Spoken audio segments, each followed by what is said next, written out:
오늘 제목은 검사는 어디에 있는가? 아하. 검사의 위치와 이들이 좌천이 되고 뭐 이들이 사표를 냈다. 뭐 그게 어디 있었다가 어디로 좌천이 됐는가? 예. 그 사표를 냈다는 것은 무슨 의미인가? 검사는 도대체 어디서 살고 있었는가? 그들의 위치는 우리가 왜 그동안 알 수 없었던 위치인가? 이런 얘기들인 것 같습니다. 이제 거기에 대해서 우리 조금 간단한 제목 설명 좀 해주신 다음에 네. 이제 그 다음에. 그 전에 들어가기 전에요. 의원님, 혹시 숙제하셨어요? 제가 숙제가 아니라 김 변호사님 숙제지. 제가 숙제한 건가요? 여러분들 네네. 혹시 숙제하셨나요? 최강욱 변호사님이 한번 찾아보라고 하셨는데 네. 뭘 찾아보라 하시는지 기억나시죠? 대한민국 검사 선서. 제가 한번 직접 이거 찾아봤는데요. 이 검사 선서에 관한 규정, 대통령령이 있더라고요. 그래가지고 이게 어떻게 되어 있는가 봤더니 이게 두 부를 작성하게 되어 있는데 단순하게 그냥 선서만 하는 게 아니라 서명까지 하고 네. 하나는 검사가 보관을 하게끔 되어 있고 하나는 검사 인사 규정 파일에 첨부를 해가지고 계속 따라다닌다고 그럼 그러더라고요. 모든 검사가 다 이 선서를 해서 그렇게 두 부씩 하는 거예요? 네. 이명박 때부터. 똑같은 내용으로? 네. 그래가지고 제가 한번 이거를 지금 읽어드리려고 하는데요. 제가 한번 읽어보겠습니다. 길지 않은데 천천히 네, 굉장한 내용이 있다고 그러던데요. 네, 한번 읽어보겠습니다. 대한민국 검사 선서. 나는 이 순간 국가와 국민의 부름을 받고 영광스러운 대한민국 검사의 직에 나섭니다. 공익의 대표자로서 정의의 인권을 바로 세우고 범죄로부터 내 이웃과 공동체를 지키라는 막중한 사명을 부여받은 것입니다. 나는 불의의 어둠을 걷어내는 용기 있는 검사, 힘없고 소외된 사람들을 돌보는 따뜻한 검사, 오로지 진실만을 따라가는 공평한 검사, 스스로에게 더 엄격한 바른 검사로서 처음부터 끝까지 혼신의 힘을 다해 국민을 섬기고 국가에 봉사할 것을 나의 명예를 걸고 굳게 다짐합니다. 네, 이게 검사 선서입니다. 어떠세요? 들어보시면. 이게 나의 명예를 걸고 굳게 다짐한다고 하면서 저런 얘기들을 하는데 제가 지난 시간에 말씀드린 것처럼 세상에 좋은 말은 다 들어있습니다, 진짜로. 그리고 이대로만 되면은 정말 우리나라에 검사가 꼭 필요한 존재고 검찰개혁이건 뭐건 할 필요가 없습니다. 열심히 하면 되니까. 근데 지금까지 한 걸 보면은 불의의 어둠을 걷어내는 용기 있는 검사. 이런 사람들이 자기들이 생각해도 별로 없었던 것 같아요. 그게 어떤 게에서 드러나냐면요. 그 어떤 조직이든지 그 조직의 표상으로 이렇게 내세우는 분들이 있습니다. 우리가 독립운동의 상징으로 예를 들면 유관순 열사, 또 뭐 안중근 의사 이런 분들을 얘기하듯이 조직도 그 조직의 귀감이 되고 그 조직에서 잘하는 사람들이 본받고 싶어하는 사람들이 있는데 법원은 그런 분들이 좀 있어요. 법원은 김병로 대법원장을 대표적으로 많이 얘기하고요. 그다음에 사도법관 김홍섭이라는 분이 있습니다. 사형수를 위해서 늘 기도하고 그분들을 지원하는 활동을 했던 그런 분이 계시고 그 법조 삼성이라고 해가지고 또 그 전라도에 가면은 전북 출신으로 법조계에서 그 아주 그 훌륭한 일을 하신 분들이 세 분이 있다 해가지고 그 중에 한 분이 최대교라는 분이 있는데 이분이 검사 출신입니다. 그런데 예전에 이분이 어떻게 해서 그렇게 그 삼성에 포함되게 됐냐면 그렇게까지 성스러운 일까지 하신 건 아닌데 이승만 대통령 시절에 이명신이라는 분이 있어요. 중앙대 설립하신 분. 네. 이명신 선생이 여자분인데 이승만 대통령이 되게 이뻐했다 그러잖아요. 그분을 뭐 수양딸이었다는 설도 있고 애인이었다는 설도 있고 여러 가지 설이 많았는데 함부로 하시면 안 됩니다. 설이니까요. 그런데 그 이명신 씨가 상공부 장관으로 당시에 재직을 하고 계셨는데 무슨 비리가 있어가지고 감사원 감사에 다 걸린 겁니다. 그래서 감사원에서 고발을 했어요, 검찰에다가.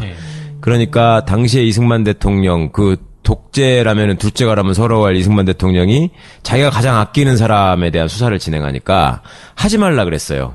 그때 서울지검장이었어요. 근데 최덕규 씨가 기어이 그 말을 안 듣고 기소를 했습니다. 기소를 해가지고 결국은 잘렸거든요, 검찰에서. 아, 그때도. 네. 그리고 나중에 이제 그 4.19 혁명이 있고 나서 다시 이분이 검찰에 복귀를 합니다. 복귀를 해서 부정선거 책임자 이런 사람들을 이제 다 기소하죠. 예. 그런 일들을 했고요. 그래서 검찰에서 유일하게 그나마 내세울 수 있는 분이 이분이라고 하면서 있었는데 정작 지금 검찰에서 또 검찰 역사관 이런 데 가보면은 법원이 2명 있으니까 우리도 1명만 있으면 안 된다고 생각했는데 한 분을 더 넣었어요. 그분이 누군지 아세요? 김기춘? 이준 열사. 아, 진짜? 헤이그 만국. 아, 그분이 검사셨어요? 그러니까 황당하시지 않아요? 네. 아니 이준 열사가 계실 때는 대한민국이 아니었잖아 그때는.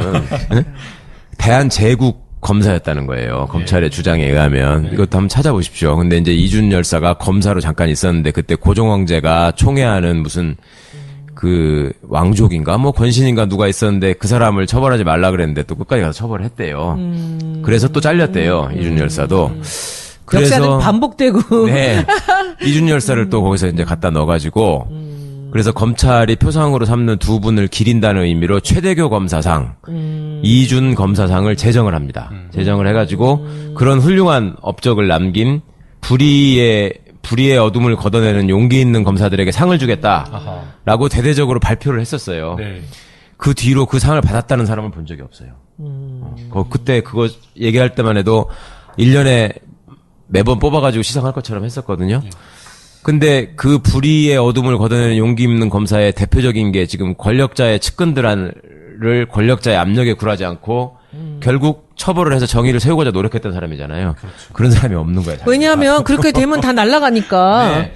그런 사람들이 존재할 수가 없는 거지. 박멸이 돼버리고 마니까. 참 슬픈 현실입니다. 그러니까 본인들 스스로도 지금은 그런 얘기를 하지도 않아요. 이제 최대교 검사장, 이준 검사상이라는 거를 저니까 그냥 어디 로스쿨 다닐 때 배우셨어요? 그런 거 있다는 거? 아유, 못 배웠습니다. 못 배우셨죠? 어? 여기도 로스쿨 졸업생하고 계시는데. 그러니까 그 정도로 지금 검찰이 말하자면 부끄러운 처지에 와 있고. 지금 여기 보면은요, 지금 이 검사 선서를 제가 보니까 이것이 이제 히포크라테스 선서 그렇죠. 네. 같은 거예요. 네, 그렇습니다. 왜냐하면은 의사가 외롭고 힘든 길이기 때문에 우리가 인류를 위해서 우리가 굉장히 봉사하는 그런 정신으로 의사의 직을 수행한다라는 얘기가 아니겠어요. 그럼 이것도 마찬가지로 검사라는 그 직종이 가는 길이 굉장히 힘들기 때문에 이런 선서를 하고 이 정의를 위해서 간다고 하면서 실제로는 그 선서조차도 알지도 못하는 거죠. 국민들은. 존재도 모르고. 그죠? 그러니까 스스로 명예를 걸고 다짐한 일을 제대로 하지 못했기 때문에 지금 오늘날 이 꼴이 된 겁니다. 국민을 섬기고 국가에 봉사한다 그랬는데 국민은 짓밟고 권력자에 봉사하는 일만 지금 해왔기 때문에 이 정치검사들을 더 이상 두면 안 되겠다라는 이제 공감대가 형성이 된 것이고 그런 차원에서 최근에 이제 검찰 인사가 또 이루어져서 언론에서는 뭐 우병우 라인을 뭐 먼저 속과낸 것이다 이렇게 얘기를 하기도 하고 뭐 정치 검사들을 쳐낸 것이다 이렇게 얘기를 하는데 일단은 검사장급에서 검찰 내부에서 그간의 수사와 관련해서 대표적으로 물의를 일으켰던 분들을 이제 그 인사 조치를 했는데 그 중에 이제 4명의 검사장이 사표를 내고 나갔고요.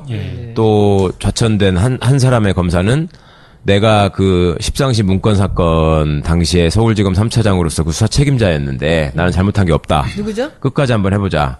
유상범 검사장이라고요. 이번에 창원지검장을 하다가 광주고검 차장검사로 갔습니다. 이 사람이구나. 네. 그 변호사님 네. 여기 잠깐 저희들이 좀 이해를 못하는 게 있어서 이번에 뭐 법무부 검찰 인사가 있었는데 네. 좌천성 인사라 그러잖아요. 네네. 그래가지고 법무연수원으로 갔다 그러니까 이게 좌천이다. 네. 그다음에 고검 차장으로 가니까 이것도 좌천이다 그러는데 이 부분에 대해서 조금 설명이 네. 필요할 것 그걸 같아요. 설명해드리겠습니다. 거기로 가면 도대체 뭐가 이렇게 좌천인지. 제목을 검사는 어디에 있는가라고 붙였는데 어떻게 보면 황당한 얘기입니다. 검사는 검찰청에 있는 거죠. 네. 검찰청에 있어야죠.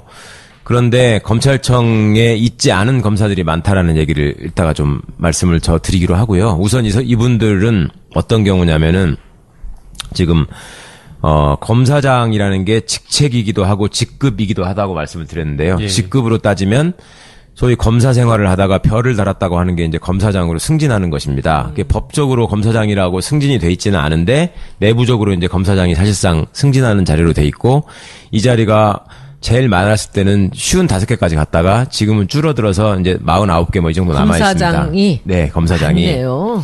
엄청 많은 거죠. 네. 그 검사장이 왜 엄청 많다냐고 그러냐면은 검사나 판사들의 직급을 그 첫 시간에도 저희가 잠깐 말씀드렸던 것 같은데 3급으로 시작한다라고 말을 합니다.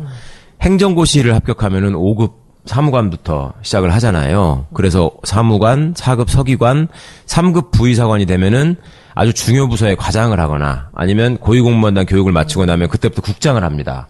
그러려면 행정고시 합격한 사람들도 공무원 생활 한 20년 해야지 3급이 되거든요. 그런데 검사는 시작부터 3급이다. 이렇게 돼 있다고 말씀을 드렸습니다. 참 부당한 것 같아요. 네. 이게 이유가 이제 첫째는 사법연수원이 있었던 시절에 이제는 없어지고 있습니다만은 사법연수원 1년 차가 5급 사무관 대우를 받고요. 2년 차 때 4급 서기관 대우를 받습니다. 그리고 임관을 하면 3급이다 이제 이렇게 얘기를 하는데 공무원 3급에 비하면은 봉급은 당연히 그렇게 많은 건 아니고요. 그 다음에 따라 붙는 어떤 예우나 이런 것들도 그렇게 많은 건 아닌데, 어쨌거나 기본급이 비슷하고요. 그 다음에, 평검사가 3급이라고 하다 보니, 부장검사는 또 1급으로 치는 겁니다. 부장검사를 1급으로 하고, 검사장이 되면 차관급이 되는데, 그 차관급이 된다라는 건 외견상 드러나는 거는 관용차가, 기사 딸린 관용차가 지급이 됩니다. 그래서 이제 그 관용차로 출퇴근을 하는 사람이 그건 되는 몇 것인데, 명이에요? 그게 50 몇 명이 됩니다. 차관급 네. 말도 못. 그러니까, 아우 세상에 다른 부서에 정말 말이 많이 안 나오네. 네. 그러니까 문화재청 같은 데가 되게 중요한 청장이 차관급이에요. 딱 한 명 있단 말이에요. 예. 딱 한 명. 국세청이 굉장한 엄청난 권력 자리죠. 기관이라고 생각하고 네. 있죠. 예. 거기도 한 거기도 명이고. 딱 한 명입니다. 차관급이. 차관급. 네. 세상에 근데 검찰은 검찰청인데도 불구하고 청장은 장관급이고 그 밑에 대검 차장부터 시작해서 각급 고검장, 각급 지검장들이 전부 다 검사장이고. 쏙쏙 좋은 자리는 다 차지하고 있었군요. 네. 어디에 있나 심지어 했더니. 고검의 차장들도 검사장이고, 그것도 차관급이고요. 세상에. 고검의 일부 부장도 차관급이고요. 세상에. 그 다음에 그 경찰 같으면 예를 들어서 경찰은 그 큰 무궁화 2개가 이제 치안감인데 지방 경찰청장을 하려면 큰 무궁화가 2개가 돼야 되는데 제주 같은 데는 작다 그래서 하나만 달 사람을 시키거든요. 경무관. 네. 네. 근데 검찰은 어디가 됐든 무조건 다 검사장입니다. 왜 이렇게 많은 이유가 일개 외청에 무슨 차관급이 50명이 넘느냐. 또 안타깝게도 우리가 참여정부 때 그 숫자를 제일 많이 늘려줬습니다, 또. 그러니까 이거는 참 아이러니인데 그렇게 하는 이유가 뭐냐면 이게 이제 관료사법하고도 직결이 되는 문제라서 말씀을 드립니다. 법원 소속의 판사들은 사법부를 구성하는 구성원들이잖아요. 예. 그리고 검사들은 첫 시간도 말씀드렸지만 행정부 소속의 공무원들이란 말입니다. 그러니까 애초에 구성되어 있는 조직 자체가 달라요. 그래서 입법부를 구성하는 국회의원분들은 국회의원 300명이 되지만 저 국민들에 의해서 다 선출됐기 때문에 다 장관급 예우를 받습니다.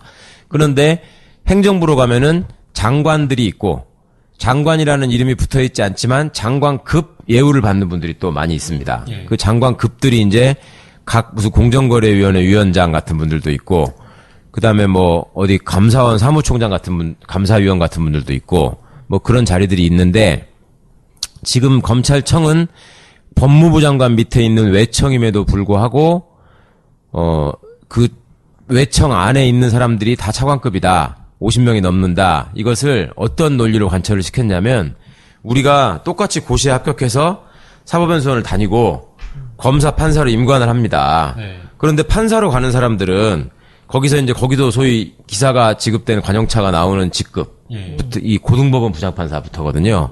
그 고등법원 부장판사가 그 100명이 넘는다. 뭐 다 사법부는 당연히 사법부니까 입법부, 행정부, 사법부니까 그만큼의 숫자가 있을 수 있는 거예요. 어떻게 보면 차관급에 네 그런 정부의 차관급이 얼마나 많은데 아하. 그러니까 사법부에 그 정도가 있을 수 있는 것인데 행정은 그 많은 행정부 중에 네. 일- 검찰 일개 하나가 검찰인데. 검찰 하나가 맞춰달라고 하는 거예요. 맞춰달라. 그치. 아이고. 우리 사법부랑 맞춰달라. 그걸 또 그대로 또 받아들였어요. 그게 얼마나 부당한 일이냐면 세상에. 지금 일반 부처에서 그 일이 많아가지고 차관이 하나 더 필요한 부처들이 많이 있습니다. 그리고 국장급 하나를 늘리려면은요 못해. 행안부를 찾아가가지고 진짜 온갖 저기를 다 어려워요. 해야 그 되고요. 네. 불가능하거든. 진짜 불가능한 일이거든요. 네. 그리고 전체에서 뭘 하나 줄이지 않으면 또 안 생기게 돼 있어요. 그런 것인데 검사는 그러면 차관급을 어떻게 그렇게 수십 개를 확보하고 늘렸느냐.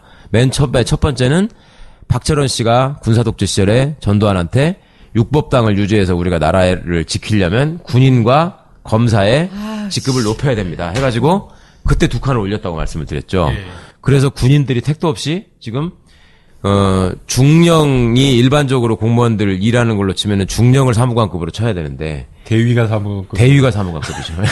그래서 제가 군대에 갔는데 훈련소에서 대위가 중대장인데 이건 사무관이 표창하는 거다라고 하면서 주시더라고요. 그렇다니까. 근데 나이가 28 이러시더라고요.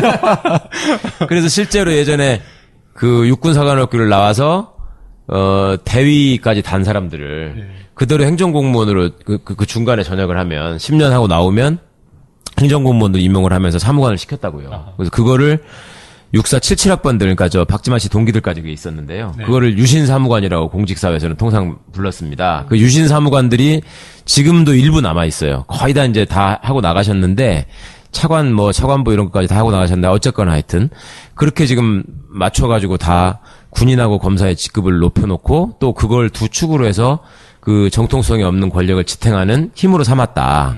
그 말씀을 드렸었고요.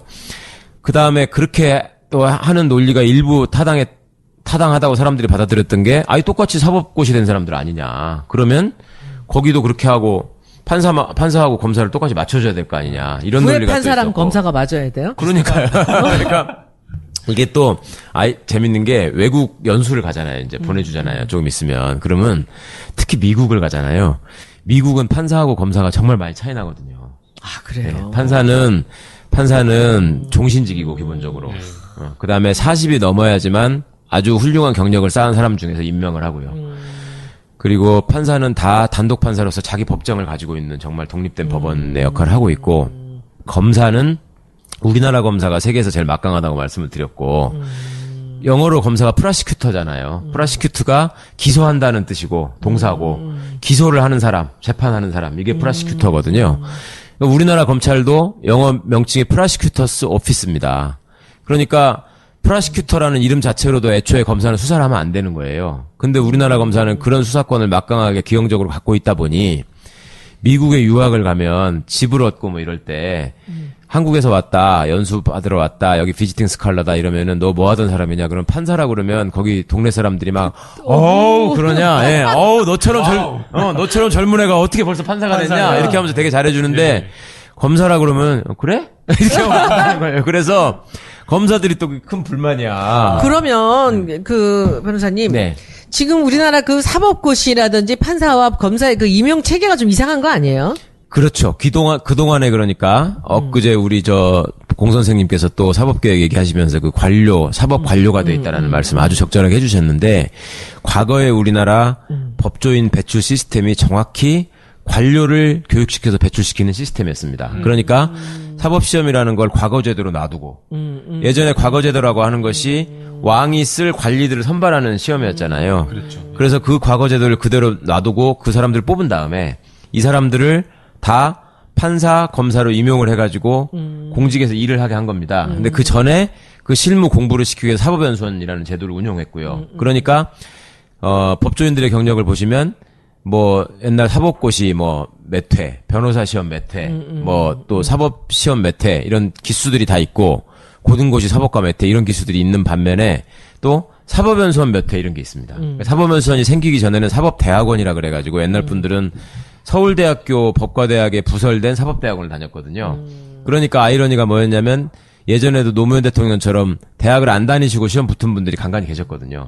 그런 분들은 대학을 안 다녔는데 대학원을 졸업한 거야, 또. 그렇다 보니까 이상하니까 이제 사법연수원을 만들어서 그렇게 이제 공무원 신분을 부여하고 5급, 4급 대우를 해줬던 겁니다. 그런데, 처음에는 몇 명 안 뽑으니까 전원이 다 대개는 아주 예전에 연수원을 다니면서 데모를 한다거나 이런 일만 있지 않으면 대부분 판사검사를 다 발령을 냈단 말이에요. 숫자가 몇 명 안 되니까. 그러니까 그럴 때는 국가가 돈을 들여서 이거를 한다는 게 명분이 있었어요. 월급을 줘가지고 교육을 시킨다는 게. 그런데 그 다음부터 점점 합격자 숫자가 늘어나면서부터는 변호사 되는 사람들이 대부분이잖아요. 그렇다 보니 아니 변호사는 나가서 그냥 자기 사업하는 건데 어떻게 보면 왜 그거를 국민 세금으로 봉급을 줘가지고 하느냐. 이런 모순이 하나가 있었고, 국민적인 입장에서 이게 폐해는 뭐냐면 이 사람들이 이제 사법연수원 동기라는 한 틀로 엮이는 겁니다. 그러니까 기수문화. 네. 이번에도 이제 검찰 인사가 날 때마다 몇 기가 몇 기를 가가지고 기수가 파괴됐다, 몇 기 밑에 몇 기가 있다, 이런 얘기들을 하게 되는 것인데, 그 기수문화라는 게 생각보다 굉장히 폐해가 심각했었습니다. 그건 왜 그러냐면 우리나라처럼 연고 따지고 이러는 데에서 이 사법 관련 직렬들은 개개인의 독립성이나 이런 것들이 굉장히 중요하잖아요. 그것이 또 공정성의 핵심이기도 하고. 그런데 기본적으로 사법시험에 합격해서 사법연수원에 들어가는 사람들 중에 같은 학교 동문들이 많을 수밖에 없어요.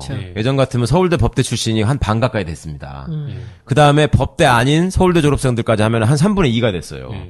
그러니까 안 그래도 학교 동문들로 다 아는 사이야. 그런데 사법연수원 기수로까지 또 엮여. 그러니까 이 사람들이 한 다리만 건너면 다 아는 사람인 거예요. 그러니까 제가 이런 검찰 알바 하기 전부터 무슨 뭐 우병우가 어떻고 진경준이 어떻고 떠들었던 이유도 제가 다 아는 사람이니까. 당연히 가까이서 알 수밖에 없는 사람인 거예요. 그러니까 이게 이거 영업하고 연결이 되면은 너무 편하죠. 그냥 전화해서 형 이거 내 사건이야.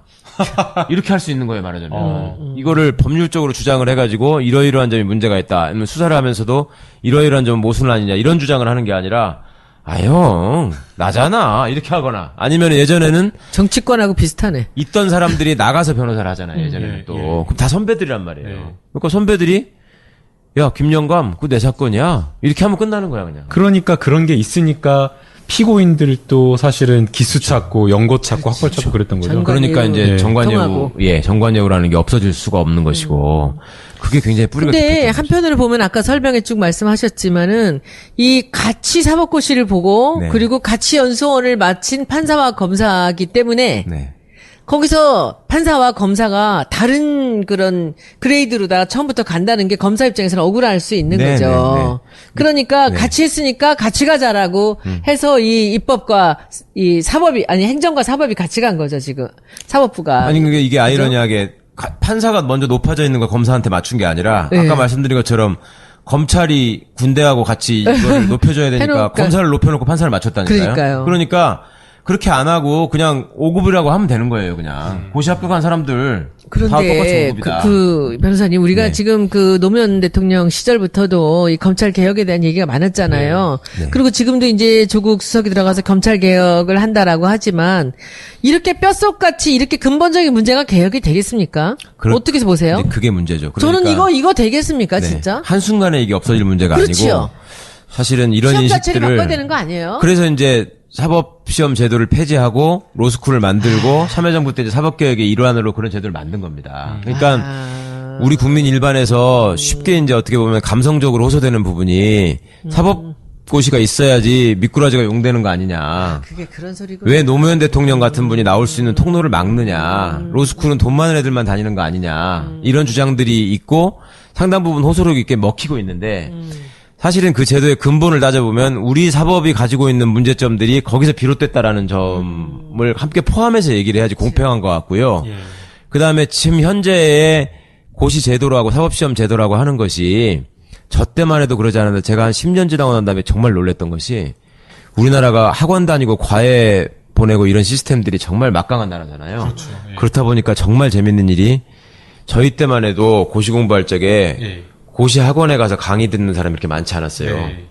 그런데 그 다음부터는 그게 거의 일반화가 되더니 그 다음에는 고시원에 종합반이 생겼어요. 종합반. 사법시험 대비 종합반이 생기더니 더 기가 막힌 건 사법연수원 성적이 이제 임관하는데 중요하니까 사법연수원 들어가기 전에 사법연수원 예비반이 생겨가지고 또 있다며, 그것도 있다며. 사법시험을 합격하고 또 합격하고 또 학원을 다녀. 와. 사법연수원 다니기 전에. 예, 엄청난데요. 그래가지고 거기를 사법연수원 교재들을 갖다가 예. 사법연수생들이 와서 강의를 하는 거예요. 아. 그래갖고 공무원이 무슨 강의를 하면서 돈을 버냐 해가지고 또 징계 문제도 있고 했었는데 하여튼 사법연수원 대비 종합반까지 생겼었어요. 그러니까 돈 없는 사람은 공부를 그 사법시험 준비를 하고 싶어도 못하는 시스템이 이미 돼버렸고 지금 무슨 개천에서 용난다 말씀들을 하시는데 물론 그럴 수도 있겠죠. 근데 그게 예전에 노무현 대통령 같은 분들 되실 때 그 확률과 그때는 고시 공부할 때 봐야 될 책이 두꺼워야 300페이지였어요. 지금은 한 김 변호사님, 권이었어요? 한 과목에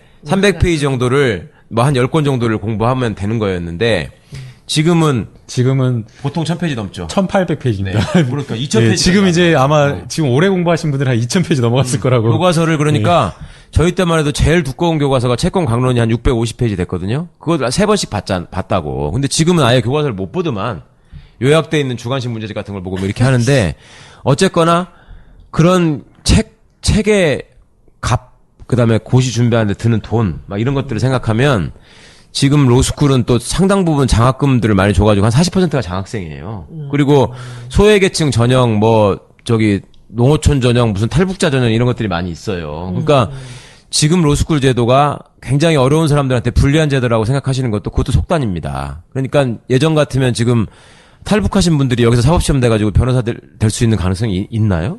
없다고 봐야 되잖아요. 근데 지금은 배출된단 말입니다. 그러면 그 변호사님은 로스쿨 제도가 더 사법개혁의, 아니, 검찰개혁의 방법이, 한 방법이라고. 사법개혁을 하기 위해서는 저는 네. 반드시 필요했던 제도라고 생각합니다. 그리고 또 하나 연결지어서 말씀드릴 건 뭐냐면 이게 관료사법이 되다 보니 소년등과를 하고 20대에 그치. 판사 검사가 되는 겁니다. 그치, 말이 안 돼. 그래서 제가 지지난 시간에 말씀드린 것처럼 하늘 높은지 모르고 꼬마가 칼을 막 휘두르는 겁니다. 그러니까 무슨 일이 생기냐면 결혼도 안 해본 사람이 이혼 재판을 하는 겁니다. 앉아서.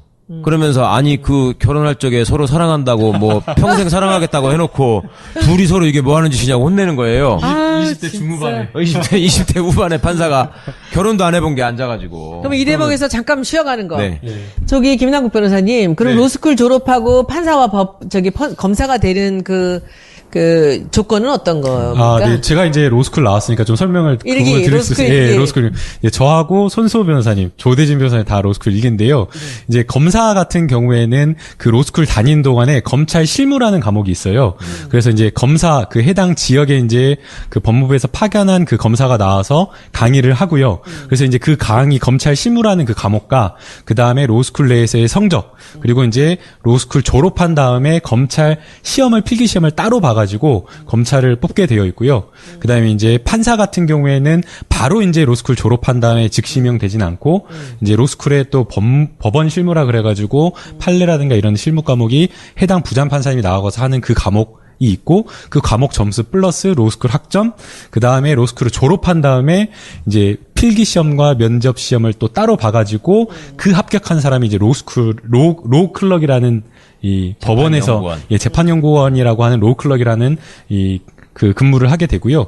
그 다음에 이제 또 근무 나와서 이제 뭐 법원에 가기도 하고 경찰청에 가기도 하고 시간이 필요하군요. 예, 여러 군데 해가지고 법조 경력을 이제 5년에서 10년까지 쌓은 사람들이 이제 판사로 지금 그렇다면 임용이 지금 되고 로스쿨 제도가 판사가 되기에 굉장히 관문을 좀 어렵게 만들어 놓은 거네요, 더. 예, 그거 왜 그렇게 하는 거냐면 참여정부 때 이제 이 소위 전관 예우의 폐해를 어떻게 없앨 것인가, 그다음에 끼리끼리 문화를 어떻게 타파할 것인가. 해치려고 막 했구나, 네, 이거를. 이거를 생각하다 보니 자, 과거에는 서울대 법대를 나오고 시험을 합격하면 법조계의 3분의 2는 무조건 먹고 들어가는 거예요. 어떻게 보면 다 동문이야, 다 아는 사이예요. 그러니까 그런 데서 오는 부조리가 생길 수밖에 없어요. 사람인 이상.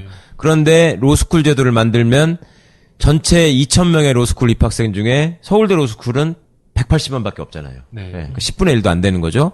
그럼 물론 그중에 학부를 서울대를 나온 사람들이 많을 수는 있는데 이 사람들이 연수원 기수라는 공통 기수로 엮이지 않는다.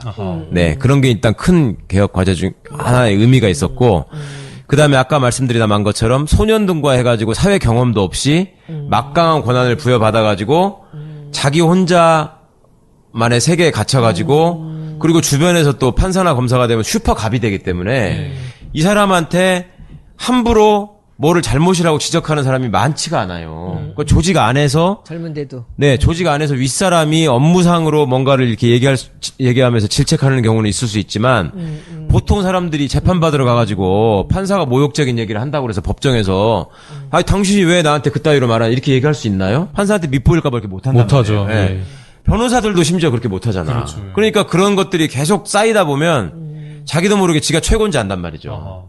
이렇게 해서 주변을 돌보지 못하고 정말 서민의 어려움을 생각하지 못하는 그냥 기계가 돼버리는 사람들이 의외로 많았기 때문에 이런 것들을 타파하려면 외국처럼 법조 경력이 어느 정도 쌓인 사람 중에서 최소한 10년 이상의 경력을 쌓인 사람 중에서 판사를 뽑아야 된다.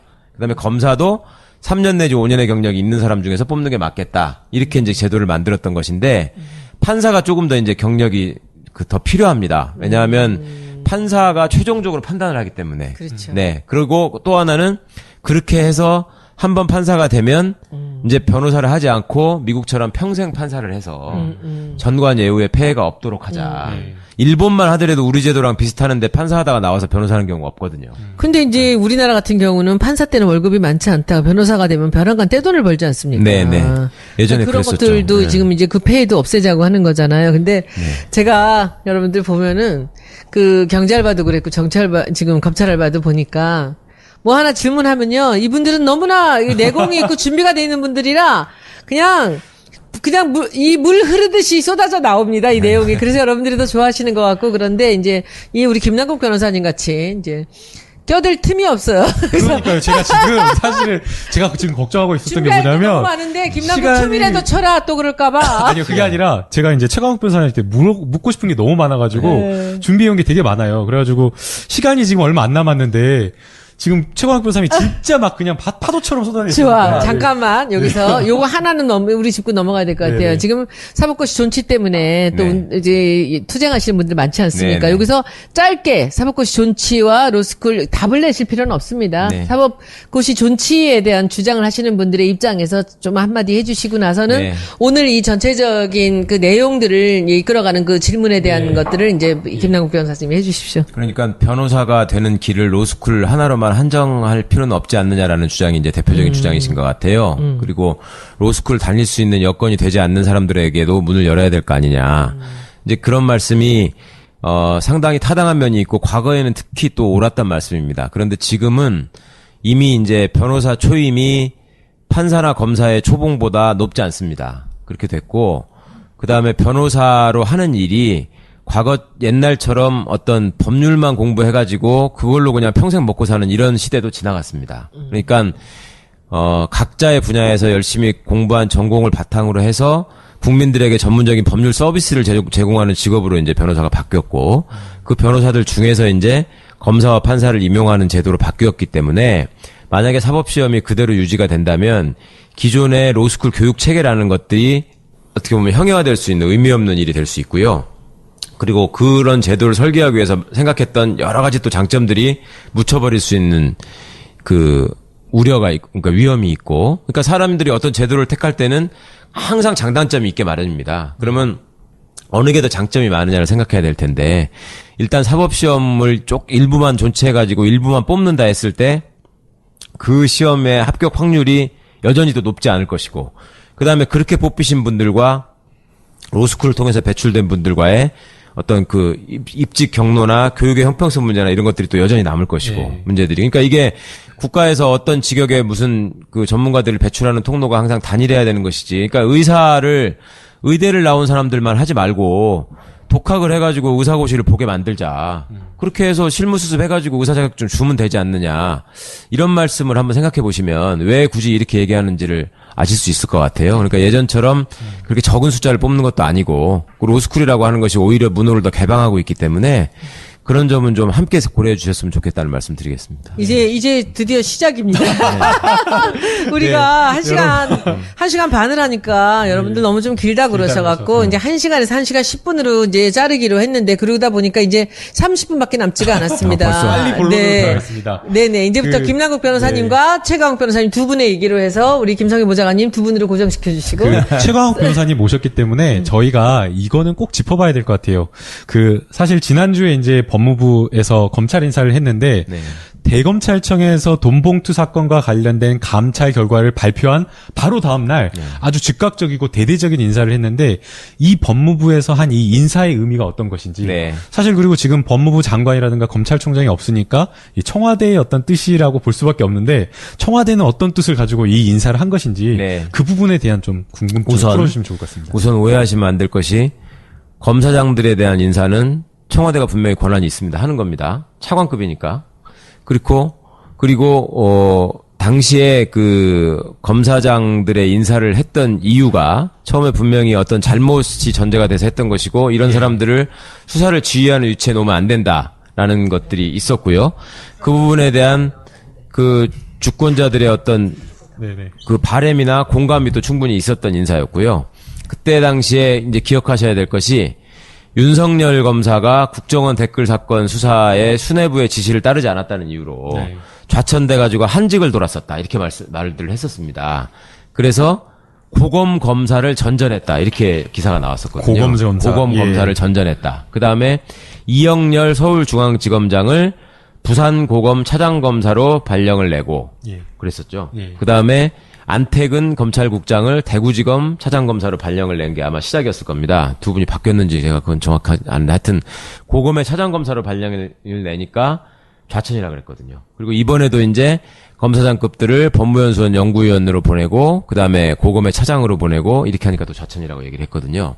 자, 아까 이제 김 변호사님 여쭤보신 거 제게 얘기하다가 설명이 또 딴 데로 새버렸었는데 어쨌거나 검찰청은 그 단위를 보면 지방검찰청이 있고 고등검찰청이 있고 대검찰청이 있고 이렇게 있습니다. 이게 이렇게 있는 이유가 재판 구조에서 법원에 대응하기 위해서 이렇게 있다라고 얘기를 신급별로? 하잖아요. 예. 1심이 지방법원, 2심이 고등법원, 3심이 대법원 이게 원칙이기 때문에 이제 지방법원에 대응하기 위해서 지방검찰청이 있고 고등법원에 대응해서 고검이 있고 이렇게 얘기를 합니다. 그러면 판사들은 지방법원보다 고등법원에서 근무하는 게 어떻게 보면 더 경력이 쌓여야지만 갈 수 있는 거고 직급으로 따지면 상위 직급인 거죠. 지방법원 부장판사보다 고등법원 부장판사가 높은 거죠. 쉽게 말하면. 좋고. 네. 예. 고등법원 부장판사보다 당연히 대법관이 높은 것이고. 네. 그렇게 됐는데 검사는 지방검찰청에 있다가 고검으로 가면은 좌천이라고 한단 말입니다. 이상하잖아요. 예. 왜 그럴까요? 그게 왜 그러냐면 수사를 하는 데는 지방검찰청만 있습니다. 수사는 지방검찰청만 하는 것이 원칙이고 그다음에 더더욱이 기소는 수사를 종결해서 기소를 해야 되는 거잖아요. 예. 기소는 1심 사건의 기소를 당연히 해야 되기 때문에 지방검찰청만 기소를 하는 겁니다. 그러니까 그렇잖아요. 고등검찰청으로 간다는 말은 검사가 가지고 있는 이 권력이라고 하는 이 수사권이 없는 거죠. 칼을 휘두를 수가 없으니까 좌천이라고 보는 네, 거죠. 수사권도 없고 예. 기소권도 없어지는 거죠. 고검에 예. 가면. 그래서 수사권과 기소권을 가진 사람이 막강하다고 하는 겁니다. 그런데 지방검찰청에서만 기소를 한다는 게 무슨 말씀인지 다시 한번 설명을 드리면 이 형사 수사를 한 결과 이 사람이 죄가 있으니 재판을 해서 유죄 판결을 받게 해서 벌을 줘야 되겠다. 이게 이제 기소를 하는 과정이잖아요. 네. 그러면 당연히 1심 재판부터 시작을 해야 되기 때문에 지방법원에다가 기소를 해야 되는 거예요, 검사는. 네. 그렇죠? 그러면 이게 뭘 보시면 알 수 있냐면 이거 법률가들도 잘 헷갈리는 부분인데 예전에 대검 중수부가 있었다고요. 예. 대검 중수부가 현대그룹에 관한 비리 수사를 했어. 네. 그래가지고 과거에 정몽구 회장을 구속했단 말이에요. 네. 그러면 정몽구 회장을 구속해서 기소를 했단 말입니다. 구속영장에도 검사 이름을 써야 되고 기소한 검사도 이름을 쓰잖아요. 네. 그거 로스쿨 다닐 때 실무수업 시간에 배우잖아요. 공소장 보면은 네. 여기 보내는 사람 발신을 검찰청 이름을 쓰고 예. 받는 데를 법원으로 해가지고 보내잖아요. 예. 공소장에 양쪽에 이렇게 써 있잖아요. 예. 그러면 이 공소장에 다 지방검찰청으로 써 있잖아요. 예. 그러면 대검 중수부에 수사한 거는 어떻게 해서 기소하는 거예요?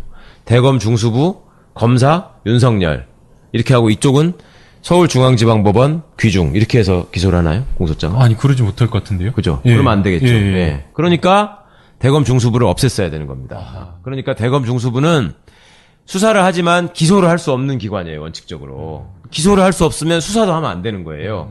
그런데 그때는 기소할 때도 어떻게 하냐면 대검 중수부 소속의 검사야, 분명히. 예. 지 신분증도 대검 중수부라고 돼 있어. 그런데 기소할 때 보면은 서울중앙지방검찰청 검사 윤석열 해가지고 기소를 합니다. 그럼 그게 어떻게 가능한 거죠? 심급을 맞춰야 되니까. 일종의 편법이죠. 편법으로. 대검 소속인데 분명히. 그러니까 대검 소속으로 놓고 외부로 법원에서 공소장 쓸 때만 그렇죠. 마치 중앙지방 예. 소속인 것처럼 지검 검사로 지검 검사 검사의 자격으로 기소를 하는 거죠. 그러니까 이런 문제가 있었고 그 다음에 또 이 지방검찰청 검사들이 그러니까 일선 수사를 다 하기 때문에 지방검찰청 수사를 제외한 나머지 검사들은 수사를 안 한단 말이에요. 그러니까 지금 우리나라의 검사가 2,000명이 좀 넘는데 그 중에 수사를 하는 검사는 1,500명 정도밖에 안 됩니다. 예. 나머지 500 몇십 명의 검사는 수사를 안 하는 거예요. 그럼 이 사람들은 뭘 하느냐? 이제 대표적인 한직이라고 하는 고등검찰청에서는 1차적으로 하는 일이 고등법원에서 진행되는 형사사건 재판에 들어가가지고 앉아서 재판 진행하는데 참여하는 거. 그거 항소심 재판 해보셨지만 고검 검사들은 검찰 의견 얘기하라고 그러면 항상 하는 얘기가 똑같잖아요. 한 문장 항소를 항소를 기각했습니다. 한 문장 딱 한 문장 하시죠. 다 그 얘기만 하잖아. 모든 사건에 항소 기각했어. 그다음에 항소 이렇게 하는 거. 재판부가 더 할 거 있으십니까? 그러면 없습니다. 그러니까 그거 한다고 세상에 그 사람들을 그 월급을 줘가면서 거기다가 앉혀놓고 있고 더 심각한 거는 고검의 차장들도 검사장이라는 거예요. 네. 이거를 이제 앞으로 줄인다고 말은 하는데 검찰청 내에서 무슨 얘기들을 하냐면 지방검찰청 검사장은 이 사람은 직접 수사를 하는 부서들을 다 데리고 있기 때문에 막강한 권한이 있어요. 네. 그렇잖아요. 고검장은 그럴 권한이 없어요. 고검장은 하는 일이 고등법원 재판 수행하는 거하고 그다음에 1심에서 지방검찰청에서 결정한 사건에 대한 항고 사건, 검찰 항고 사건에 대해서 뭐 재기수사 명령을 하느냐 뭐 이런 거 정하잖아요. 검찰 항고해가지고 재기수사 명령 나오는 경우도 굉장히 드물죠. 없으니까. 네, 굉장히 드물고 대검에 있으면 그나마 대검에 있는 사람들은 그 스텝으로서의 어떤 기능을 하죠. 전체 검찰을 통과하는 무슨 뭐 검찰 연구관도 있고 뭐 뭘 하면서 뭐 통계도 수집하고 보고서도 작성하고 이런 일들을 하는데 고검은 그마저도 없어요.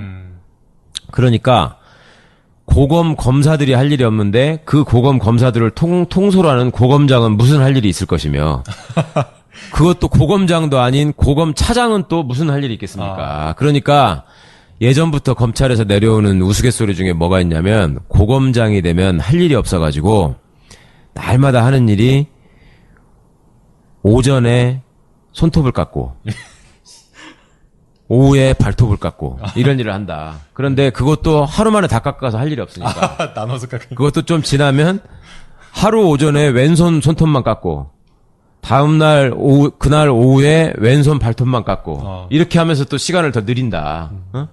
근데 차장은 그것도 힘들어가지고 하루에 손톱 한 개씩만 깎는다. 그래도 시간이 안 간다. 이걸 자기들끼리 얘기했어요, 진짜로. 그렇게. 지금도 그렇게 얘기하고 있고. 그러니까 결국에는 고검으로 간다 그러면은 그냥 할 일이 이빨 없는 빠진 거야. 호랑이 할 그냥 일이 좌천됐다. 없는 거야. 이렇게 그러니까 봐야겠네요. 예. 그나마 고검 차장이나 고검장은 직급이라도 높으니까 대우나 받으면서 놀죠. 변호사님, 이번에 강기정 의원님이 저한테 갑자기 이걸 여쭤보셨는데, 이걸 물어보셨는데, 광주 고검 차장으로 있다가 대검 형사 부장으로 가셨대요. 그러면 이거는 좌천이냐, 승진이냐, 이걸 물어보시는데, 저도 이거 헷갈리더라고요. 그걸 말씀드릴게요, 이제. 예. 그러니까, 검사장으로 처음 승진을 하면, 같은 검사장급 중에서도 똑같이 다 검사장이라고 하는데, 그 검사장급 중에서 제일 높은 검사장이라고 칠 수 있는 게 서울 고검장입니다. 서울 고검장. 그 다음에 또 자기들끼리 있는 검사장도 두 개로 나눠가지고 고검장급, 지검장급이 있는 거죠. 근데 서울중앙지검장도 고검장급이고, 그 실권은 제일 많은 검사장이죠. 서울중앙지검장이. 그 다음에 대검 차장도 검사장급이고, 심지어 법무부 차관도 검사장급입니다. 그러니까 그런 검사장들도 여러 가지 자기 나름대로의 급이 있기 때문에 검사장이 처음 되면은 가는 자리가 아무래도 한직이죠. 한직으로. 네. 예. 그 자리가 대표적으로 아까 말씀드린 고검 차장이죠. 고검 차장. 네. 그러면 요거는 검사장은 검사장인데 네. 조금 짬밥이 안 돼가지고. 짬밥도 안 되고 힘도 없는. 힘도 없으니까 일단 네. 거기로 가신 거구만요. 네네. 그런 고검 차장을 가고. 예. 그건 모든 사람들이 다 고검 차장을 다 갈 수 없으니까. 그 중에도 이제 소위 잘 나가는 사람과 못 나가는 사람이 구분이 되는데, 이제 일부 초임 검사들 중에는 법무부의 국실장을 하는 사람들도 있고요. 법무부 기획관리실장 같은 걸 하는 사람이 있고, 그 다음에, 대검의 부장을 하는 사람들도 있고. 예. 그런데, 그 다음에 나이가 많아서, 검사장 승진이 좀 늦은 사람들 있잖아요. 그런 사람들은 나이가 많은 경우에 지방의 검찰청 검사장으로 바로 보내기도 합니다. 나이가 많으면. 근데 일반적으로 이제 고검 차장이 제일 낮은 검사장이라고 볼 수 있는 거고, 요걸 거친 사람들이 가는 데가 대검의 부장들. 예. 그러니까 형사부장이라고 하는 거는 고검 차장을 맡은 사람이 가는 자리라서 그냥 평범한 전보인 사람으로 단계 보는 게 맞춰서 맞죠. 가신 걸로 네네. 보면 되겠네요. 그런 건데 검사장 하던 사람을 고검 차장으로 보내면 이건 좌천이죠, 확실히. 그러면 변호사님, 이번에 진짜 법무부 인사가 정말 크게 아주 이례적으로 이루어졌는데 아마 민정수석, 조국 민정수석과 문재인 대통령께서 굉장히 신경 쓴 인사라고 생각이 되는데 어떤 의미를 두고 인사를 한 걸로 봐야 될까요?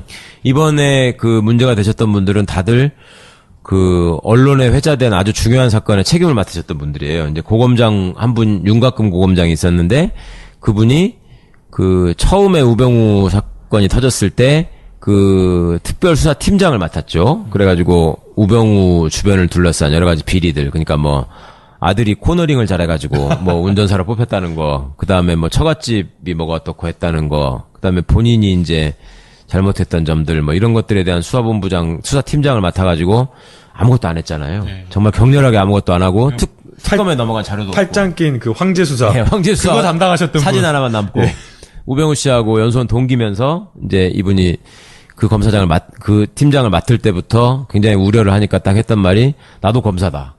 자존심과 명예를 지키겠다라고 얘기를 했는데 결국은 다 땅에다 처박아 버린 꼴이 됐는데 자, 그런 수사를 하셨던 윤곽근 검사장, 그 다음에 우리 김진모 검사장이 또 이번에 차표를 내셨는데 이분은 대검 기획조정부장으로 계시면서 세월호 수사에 부당하게 개입한, 그러니까 우병우 씨의 절친입니다. 둘이 대학 동기고 사법연수원도 동기인데 원래 그나마 업무 라인으로, 그것 자체도 부적절하지만 청와대가 업무 라인으로 뭔가를 얘기를 하려면 대검 형사부장을 통해서 광주지검 수사팀에다가 얘기를 했어야 되는데 대검 형사부장이 수사팀의 의견을 받아가지고 좀 뻣뻣하게 나오니까 대검 기획조정부장이었던 김진모 검사장을 통해가지고 수사팀에다가 압력을 넣었었거든요.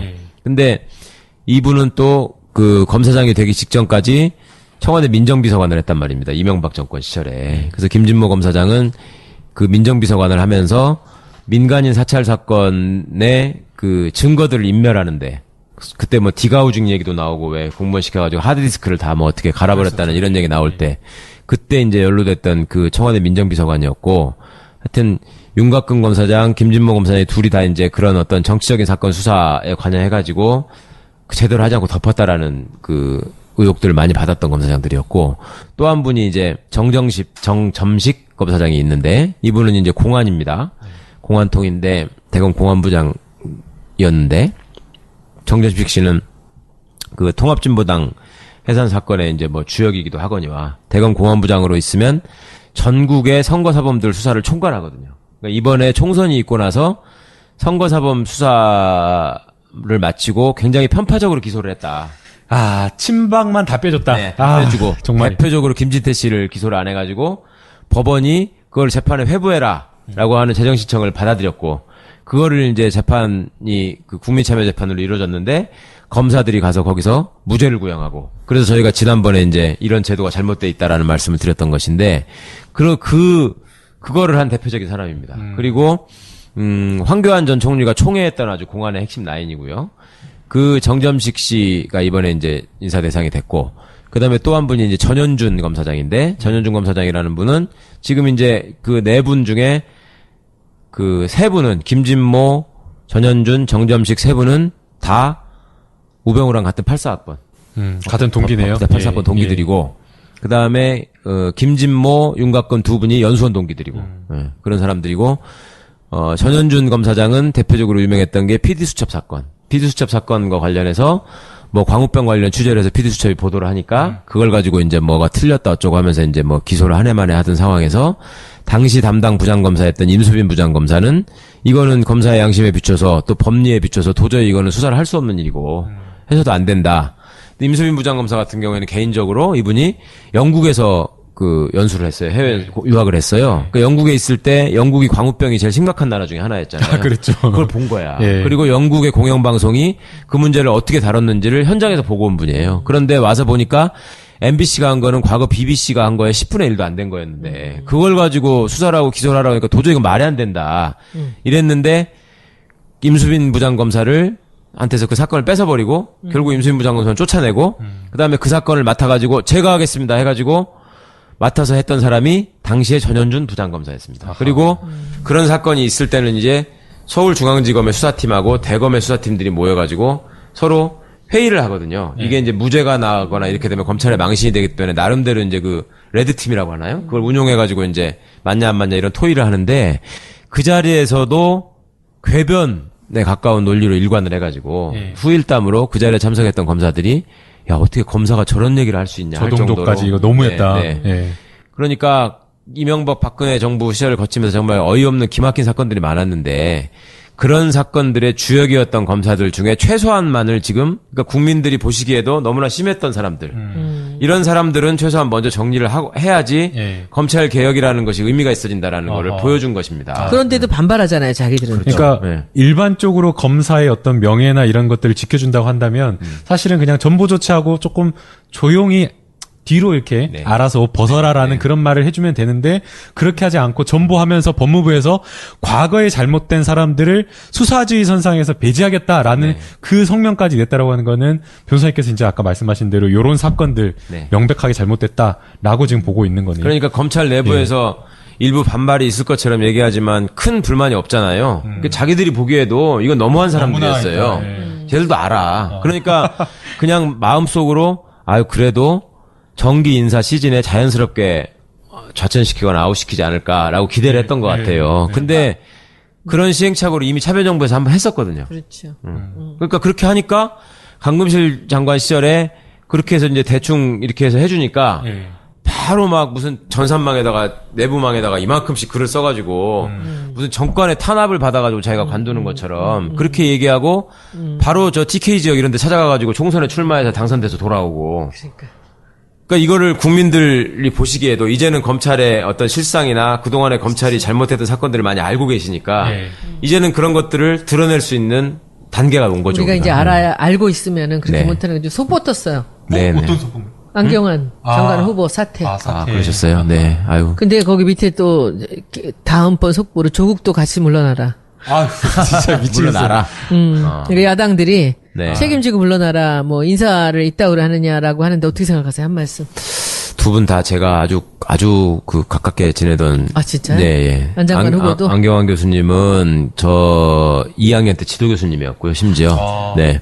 조국 선생은 뭐 친한 형이기도 하거니와 제가 나중에 대학원을 수료만 해놓고 논문을 안 쓰고 개기고 있다가 뒤늦게 논문을 썼는데 그때 이제 예전 지도 교수님들이 다 은퇴하셔가지고 없어가지고 우리 논문 지도 교수인데 하여튼 두 분이 참 안타깝네요. 안경환 교수님이 어쨌거나 그런 과정을 겪어서 첫 번째 결혼에 흔적이 남았었다는 사실은 저희도 모르고 있었고요. 저희는 한 번 결혼에 실패하시고 재혼하셨다는 정도만 알고 있었는데 굉장히 좀 충격적이었고 여러 가지로 안타까웠고 좀 많이 상처를 받지 않으셨으면 좋겠습니다. 그 양반 본래의 어떤 품성이나 이런 것들이 되게 약자에 대한 그 애정이나 배려가 깊은 분이었고 그런 차원에서 좀 기대를 했었고 그다음에 인권위원장도 해보셨고 법무부에서 또 검찰개혁 작업에도 또 강금실 장관 때 관여를 하셨기 때문에 그런 기대가 있었는데 안타깝게 된 것 같고요. 조국 수석도 민정수석이 이제 그런 부분에 대한 검증을 소홀히 한 측면이 있다면 뭐 내부적으로 그런 시행착오를 다시 안 하시려면 뭐 또 스스로 또 가다듬으셔야 되겠죠. 근데 뭐 조국 수석까지 물러나라 하는 거는 정치 공세인 것 같고 안경환 장관 뭐 일찍 결단하신 거는 뭐 새 정부 출범 또 앞으로 검찰 개혁을 위해서도 그래도 좀 좋은 일이 아닌가 생각합니다. 예. 네. 아, 그러면 이게 이 다음에 이제 다른 장관 후보들의 이제 행보에도 또 영향이 미치겠네요. 이게 그렇죠? 사실은 이제 첫 번째거든요. 예, 문재인 대통령이 법무부 장관 후보자를 지명하는 거를 고민하고 또 고민하셨다고 그래요. 그 이유가 이제 뭐 사법개혁도 있지만 사법개혁 중에서 또 검찰개혁을 해야겠다라는 그 의지 때문이었다고 하는데 뭐 여러 가지 이야기 나오지만 법무부 장관을 최강욱 변호사께서 1화 때 이야기하신 법무부 문민화를 위해서 검찰이나 법조인 출신을 하고 싶지 않다라는 그게 하나 있었다 그러더라고요. 그 다음에 이제 검찰 출신이 아닌 외적인 부분에서, 그러니까 의원이라든가 법조인이라든가 이런 외부에 있는 사람을 또 찾고자 했고, 그 다음에 이제 또 세 번째로는 그래도 사법개혁에 대한 이해를 하는 사람들을 찾기 위해서 이렇게 하다 보니까 이제 안경환 교수님이 됐는데, 안타깝게도 이제 어떻게 보면 너무나 네. 과거의 일을 제가 보기엔 아들한테까지 이렇게 영향이 미치는 거 이런 걸 보면서 아마 본인들이 가장 괴로워하시는 것 같아요. 오늘 우병우도 그렇게 얘기하잖아요. 네. 자기 뭐 애들 통장까지도 뭐 한다. 근데 통장의 문제가 아니라 이 모든 인사 검증을 받는 사람들이 제일 괴로워하는 게 자식의 문제에서 그렇더라고요. 근데 제가 질문 있어요. 최 변호사님. 예. 결혼은 한 번만 하셨나요? 저요? 네. 예. 논문은 뭐 제대로 쓰셨나요? 예. 심지어 제가 연애도 한 번만 했는데요. 저 이 질문하신 이유 알 것 같아요. 집은 뭐 지방에 사시니까 네. 위장, 저건 뭐지? 위장 전입도 뭐 별로 없으시겠죠? 네, 저는 학원 없는 데 가느라고 일부러 시골로 갔고요.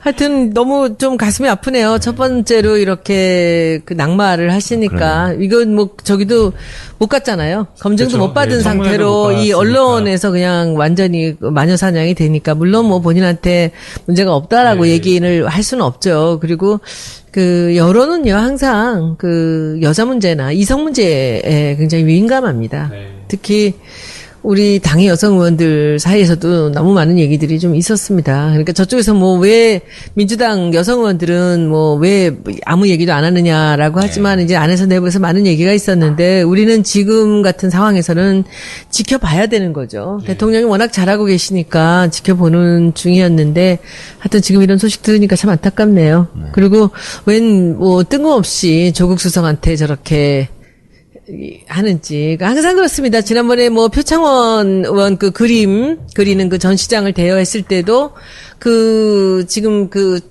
지금 옛날 새누리당 의원들이 들고 나왔던 그 피켓에 써있던 게 문재인 물러나라였어요. 네. 항상 자기들이 제일 미워하는 사람, 에휴. 자기들한테 가장 걸림돌이 되는 사람들이 그렇죠. 네. 물러나라고 하는데 지금 조국 교수를 찍은 거죠. 근데 뭐 제가 그 안경환 그 후보자의 교수님을 절대 두둔하고자 하는 건 아니에요. 그런데 이것은 반드시 문제 제기를 좀 할 필요가 있는 게 이 판결문이 공개가 됐어요. 네. 안경환 후보자의. 그런데 이게 이 판결문이 뭐 범죄 형사 판결이나 이런 것이 아니라 민사 재판, 가사 재판이었거든요. 그런데 이제 형사 소송이나 뭐 형사 수사를 받았다라고 하면 범죄 기록이나 이런 것들을 누가 이제 제출하거나 할 때 요구를 해서 의원들한테 제출했을 텐데 민사 재판은 그런 게 없는데도 불구하고 누군가 도대체 어디서 이 판결문을 찾아가지고 이렇게 제보를 한 것인가? 저는 그것도 조금 따져볼 필요도 있다고 생각이 돼요.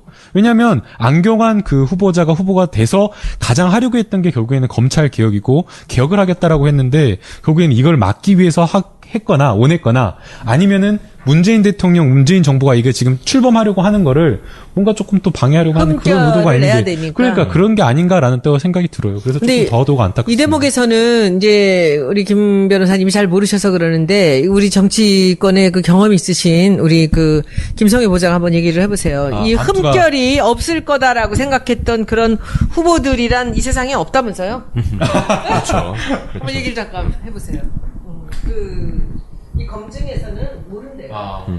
검증이라는 게 이제 뭐 예를 들어서 우리 요번에 안 후보님도 20몇 살 때 일이시니까 60년대 후반에 벌어진 일들을 40년. 75년, 75년에 75년, 예. 벌어진 일을 들춰내는 건데 그 시기마다 도덕적인 기준과 윤리적 기준은 다 다르거든요. 저 학교 다닐 때만 해도 선생님이 애들 때리고 뭐 날아다니고 이거 되게 당연했고 맞는 거 당연하다고 생각했지만 예를 들어서 지금 그런 교사가 교육부 장관 후보가 됐는데 내가 저 사람한테 고등학교 때 맞았다라는 피해자가 나타나는 거고 뭐 불가능한 일이 아닙니다. 그래서 시대마다 다른 기준이 있는데 이제 지금의 기준에 맞춰서 옛날 것을 다 들여다 보려고 하면 안 되는 것도 많이 있고요. 그리고 그 연구 윤리도 마찬가지로 옛날엔 표절이 아닌 범위에 있던 것들이 지금에서 표절 범위인데 80년대 논문을 찾아내서 표절했다고 얘기하는 것도 마찬가지로 그 당시 기준을 어겼는지 안 어겼는지를 봐야지 그때 없던 기준을 지금 할 수는 없는 노릇인데 특히 이번에 문재인 정부 들어서서 이 후보들은 나름 그런 검증의 절차를 거쳐서 통과를 했는데 예전의 것을 갖다 이제 견강부여로 끼워 맞추는 경우도 생겼고요. 그래서 제가 보기에는 검증이란 건 결국 어떻게 해도 나오기 마련이고 그나마 이번에는 또 거꾸로 얘기하면 야당도 검증을 할 줄 모르고 이 언론도 마찬가지로 원래 하고 있던 10년 동안 검증 호흡을 맞췄던 민주당이랑 할 수가 없으니까 자기들끼리 하면서 계속되는 오보 사고가 나지 않았었나 또 한편 또 그런 생각도 들기도 합니다. 사실 원래 진행을 돌아가서 네. 자, 그래서 이제 고검 얘기를 했는데 그 기가 막힌 거는 저도 그걸 모르고 있었는데 어느 날 중앙지검 청사 뒤에 엄청나게 큰 건물이 하나 또 들어섰단 말이에요. 네. 그래서 아니 저 새 건물이 또 왜 생겼나 뭐 중앙지검 청사가 부족해서 새로 지었나 했더니 고검 청사라는 거예요. 그게. 또 새롭게 서울 고검 청사를. 그러니까 별 하는 일도 없는데 예, 사람들 월급 많이 받는 사람들을 잔뜩 갖다 놓고 자리만 늘어난 거 아닌가요? 예. 그리고 고검이 하다못해 지검에서 뭐 수사를 받다가 억울한 일이 있었던 사람이 있었다거나 아니면 고소인 조사가 제대로 안 돼가지고 그냥 무혐의 난 사건 같은 경우에 당사자를 이제 오시라고 해가지고 다시 또 얘기를 들어주는 이런 일이라도 하면 모르겠어요. 절대 그것도 안 하거든. 그 지침으로는 그걸 하도록 돼 있어요. 대면 조사를 해라, 고검도. 네. 근데 안 합니다. 안 하고. 검사들 스스로도 고검 가면 그냥 노는 걸로 알고 있고. 어허. 그러면서 수사 인력은 부족하다 그러고. 그러니까 이런 고검은 진작부터 폐지돼야 한다라고 하는 게 이제 우리 사법개혁 과제 중에 항상 있어 왔고요. 네. 지금 시청자분들께서도 잊지 말아 주시기 바랍니다. 그 고등검찰청은 별도로 있어야 될 이유가 없고 이건 없어져야 됩니다. 그리고 대검도 결국은 자리를 만들어주기 위해서 존재하고 그다음에 검사들의 수사에 일일이 지시를 하고 간섭하기 위해서 존재하는 것 외에는 그동안에 그다지 큰 일을 한 게 없습니다. 그러니까 이 부분에 대해서도 검찰개혁의 중요한 과제로 또 계속 다뤄줘야 될 부분이다. 그 말씀까지만 드리겠습니다. 우선. 네. 지금 시간이 저희가 다 됐지만 그럼에도 벌써, 불구하고 딱 요거 하나는 그 중요한 질문이어서 그 최광욱 변호사님께 좀 드려야 될 것 같은데요. 이번에 이제 그 검찰에 대한 인사를 놓고 요렇게 또 비판을 하신 분들이 있어요. 네. 이게 결국에는 또 다른 그 청와대의 줄 세우기 아니냐. 그러니까 네. 결국에 청와대의 코드를 맞추기 위해서 또 인사를 한 것이 아니냐라는 그런 비판이 있는데 이 부분에 대해서 변호사님 딱 확실하게 좀 말씀해 주실 네. 것 같습니다. 지난번부터 계속 말씀드리지만 검찰은 막강한 권한을 독점하고 있기 때문에 민주적인 통제를 받아야 되는 굉장히 중요한 기관입니다. 그런데 지금까지 검찰이 민주적인 통제를 받기보다는 검찰의 이익과 권력의 이익이, 정권의 이익이 맞아떨어져 가지고 어떤 특정한 목표를 가지고 부당하게 사용되는 권력이었습니다, 이게. 그리고 그런 부당한 권력을 앞장서서 자기 몸으로 다 이거를 그 시행을 해내면서 출세욕에 불탔던 그런 검사들이 또 그 출세욕, 그 욕망보다 훨씬 더 많은 보상을 받았습니다. 그래서 검찰 조직을 완전히 망가뜨려버렸던 것입니다. 그러니까 이번 인사의 특징은 과거 인사는 정권을 위해서 복무하고 정권을 위해서 헌신하고 정권의 비위를 맞추기 위해서 법과 정의와 인권과 원칙을 무시했던 사람들이 보훈을 받고 혜택을 받는 인사였었다면 이번 인사는 그런 검사들한테는 미래가 없다라는 것을 확실하게 보여주는 인사였다. 그러니까 검사들이 어떤 일을 해야지 좋은 자리에 가고 어떤 일을 해야지 승진할 수 있다라는 것을 보여주는 인사였다. 그 점은 왜 그러냐면 이 인사를 통해서 정권이 자기 사람을 심었다거나 정권이 의도하는 어떤 사건을 입맛에 맞게 하기 위해서 특정한 사람을 심기 위해서 인사를 했다거나 이런 흔적이 전혀 없거든요. 네. 그러니까 이거는 검찰이 제자리로 돌아가는 과정에서 한 번은 겪어야 될 일이고 있는 사람을 그대로 놔두고 검찰을 제자리로 돌려보낼 수는 없는 거 아니겠습니까? 네. 그런 차원에서 지금 검찰의 일종의 적폐를 걷어내는 차원에서 시작되는 인사라고 봐야 될 것 같고 반드시 시급한 위치에서 걷어내야 될 사람들이 있었다. 왜냐하면 이런 사람들이 그 막강한 권한을 가지고 수사를 지휘하는 위치에 있으면 또 무슨 일을 벌일지 몰랐기 때문에 예, 그런 점은 국민이 뽑은 대통령의 입장에서 검찰에 대한 민주적인 통제를 확실하게 보여주는 의미가 있다라는 말씀을 드리고 싶고요. 이런 인사가 이제 법무부 장관과 검찰총장이 임명이 되면은 계속 이런 식으로 반복되지는 않는 것이죠. 그런데 지금은 정권 초기에 일단 비상 상황이니까 그런 차원에서 어쩔 수 없이 행한 측면이 있다라는 걸 하나를 말씀을 드리고 싶고요. 그다음에 우리 안경환 후보자 교수님께서 처음에 이제 지명됐을 때 그리고 오늘 오전에 기자회견을 하면서 그런 얘기를 했거든요. 내가 법무부의 탈검찰화를 꼭 이루고 싶었다라는 말을 했었단 말입니다. 이거는 후보자가 바뀌시더라도 절대로 훼손돼서는 안 될 가치잖아요. 저희가 첫 시간에 법무부 장관이 누가 취임을 하시면 검사를 몇 명이나 쫓아내는지 한번 주의 깊게 보십시오. 이런 말씀을 드리면서 검찰의 식민지가 되어 있는 법무부 얘기를 말씀을 드렸는데 지금 검사는 어디에 있는가를 말씀드리면서 검사들이 검찰청에 있지 않고 왜 법무부에 가 있느냐 하는 말씀을 하나를 드렸던 거고요. 검사들이 수사를 해야 된다고 하면서 왜 수사를 안 하는데 그렇게 많이 가서 있느냐라는 말씀을 드렸고 또 하나는 검사가 청와대뿐만 아니라 대외기관 파견이 그렇게 많습니다. 네. 지금 지난 국회 때 박주민 의원이 일부러 또 금태섭 의원이랑 다 확인해가지고 조사를 했는데 67명이에요. 바깥에 나가 있는 대외기관에 파견 나가 있는 검사가.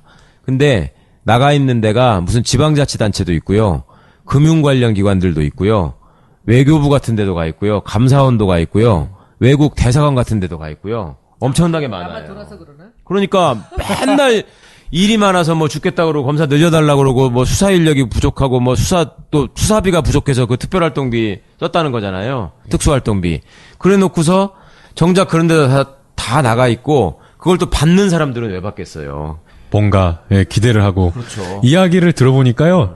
뭐 비서 해주고 차량 지원해주고 그 다음에 법인카드 쓰라고 법인카드 주고 네. 그냥 아주 뭐 1년 있으면 1년 아주 그냥 뭐 호화롭게 그냥 이렇게 대우를 해준다 이 직급이 그러더라고요. 인플레이션이 돼 있기 예. 때문에 가면은 거의 그 기관의 2인자가 돼요. 예. 검사가 파견을 가면. 그래가지고 총리실에 심지어 파견 나간 검사도 거의 국장회의를 하면은 제일 상석에 앉아요, 검사가. 부장검사급이 가는데. 어떻게 하다가 이 검사는 그렇게 대접을 받게 됐는지 모르겠네요. 그러니까 뭐 권력과 결탁과 대가라면 대가인데 이걸 어떻게 하루아침에 바꿉니까? 큰일입니다. 그거는 진짜. 이제 법무부 장관의 의지로 일제히 다 걷어들이면 되는 것이고 그리고 용어 하나만 좀 보태서 말씀드리겠습니다. 그러니까 왜 이렇게 외부 파견이 많고 검찰은 자리도 많이 차지하고 네. 그다음에 예산도 왜 그렇게 눈먼 돈들이 많은가 이게 검찰이 쓸데없이 막강한 힘을 갖고 있기 때문에 그렇습니다. 그러니까 네, 의원님들도 접해보셔서 아시겠지만 그 예산실 공무원들이 나름 되게 프라이드도 강하고 파워가 센 공무원들이잖아요. 다른 부처의 공무원들이 자기 예산 편성할 적에 예산실 가가지고 그 담당 과장 이런 사람한테 거의 빌잖아요. 장관 차관들이 가서 비는 수준이거든. 그런데 검찰은 정보력이 있지. 수사권 갖고 있지. 그러니까 협박할 수 있는 거예요. 합법적으로. 가가지고 너네 내 말 안 들으면 안 좋아. 쉽게 말해서 그런 말을 하지 않아도 알아서 쪼는 거야. 그래서 알아서 자리 늘려주고, 알아서 예산 배정해주고, 그리고 자기 기관에 검사가 파견 나오는 걸 불쾌하게 생각하는 게 아니라 좋아해요. 환영하는. 여기다가. 인맥이 하나 형성되는 네, 거지. 이 통로를 만들어갖고, 우리 사건 좀 어떻게 봐주게 만들고, 수사 못하게 하고, 이런 용도로. 그러니까 겉으로 내세우는 거는 법률 전문가가 우리 분야에 필요해서 그렇다. 아니, 널린 게 변호사인데. 아니 그 기관에 사내 변호사 다 있을 텐데. 그럼요. 그럼에도 불구하고 그런 일들을 계속 반복해 왔다라는 점. 그것이 국민들이 모르는 사이에 스멀스멀 지금 60개가 넘었다. 이거 좀 기억해 주십시오. 네, 저희가 벌써 하다 보니까 1시간 20분 가까이가 됐어요. 사실은 벌써? 근데 사실은 이제 저희가 더 하고 싶은 얘기가 많았는데 이제 진짜 본격적으로 들어가는데 이게 좀 마무리를 또 해야 될 것 같아서요. 오늘 못다 하신 그 검사의 파견 문제 그 부분은 다음 4화에서 처음 도입 부분부터 심도 높게 조금 최광욱 변호사님 이야기 좀 들어보도록 하겠습니다. 네. 오늘 숙제라든지 다음 숙제 하나 뭐 있나요? 다음 교수님이라 해야 될 것 같아요. 네. 예, 그 검사들이 어디 나가서 무슨 일을 하는지 한번 확인해 보셨으면 좋겠고요. 그리고 다음 시간에는 우리나라는 어디든지 가면은 검찰청하고 법원이 같이 있습니다.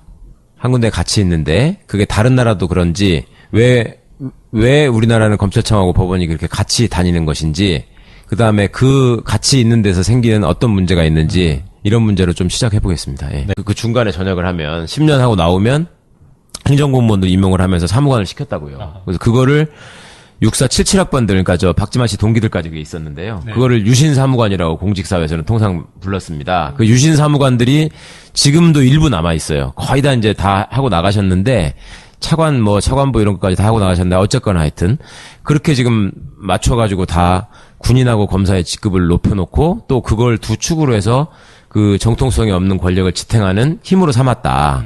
그 말씀을 드렸었고요. 그 다음에 그렇게 또 하는 논리가 일부 타당하다고 사람들이 받아들였던 게, 똑같이 사법고시 된 사람들 아니냐. 그러면, 거기도 그렇게 하고, 판사하고 검사를 똑같이 맞춰줘야 될 거 아니냐. 이런 논리가 또 판사랑 있었고. 검사가 맞아야 돼요? 그러니까요. 그러니까 이게 또 재밌는 게 외국 연수를 가잖아요. 이제 보내주잖아요. 조금 있으면. 그러면 특히 미국을 가잖아요. 미국은 판사하고 검사가 정말 많이 차이 나거든요. 아, 그래요? 네, 판사는 종신직이고 기본적으로. 그 다음에 40이 넘어야지만 아주 훌륭한 경력을 쌓은 사람 중에서 임명을 하고요. 그리고 판사는 다 단독 판사로서 자기 법정을 가지고 있는 정말 독립된 법원의 역할을 하고 있고, 검사는 우리나라 검사가 세계에서 제일 막강하다고 말씀을 드렸고, 영어로 검사가 프라시큐터잖아요. 프라시큐트가 기소한다는 뜻이고 동사고, 기소를 하는 사람, 재판하는 사람, 이게 프라시큐터거든요.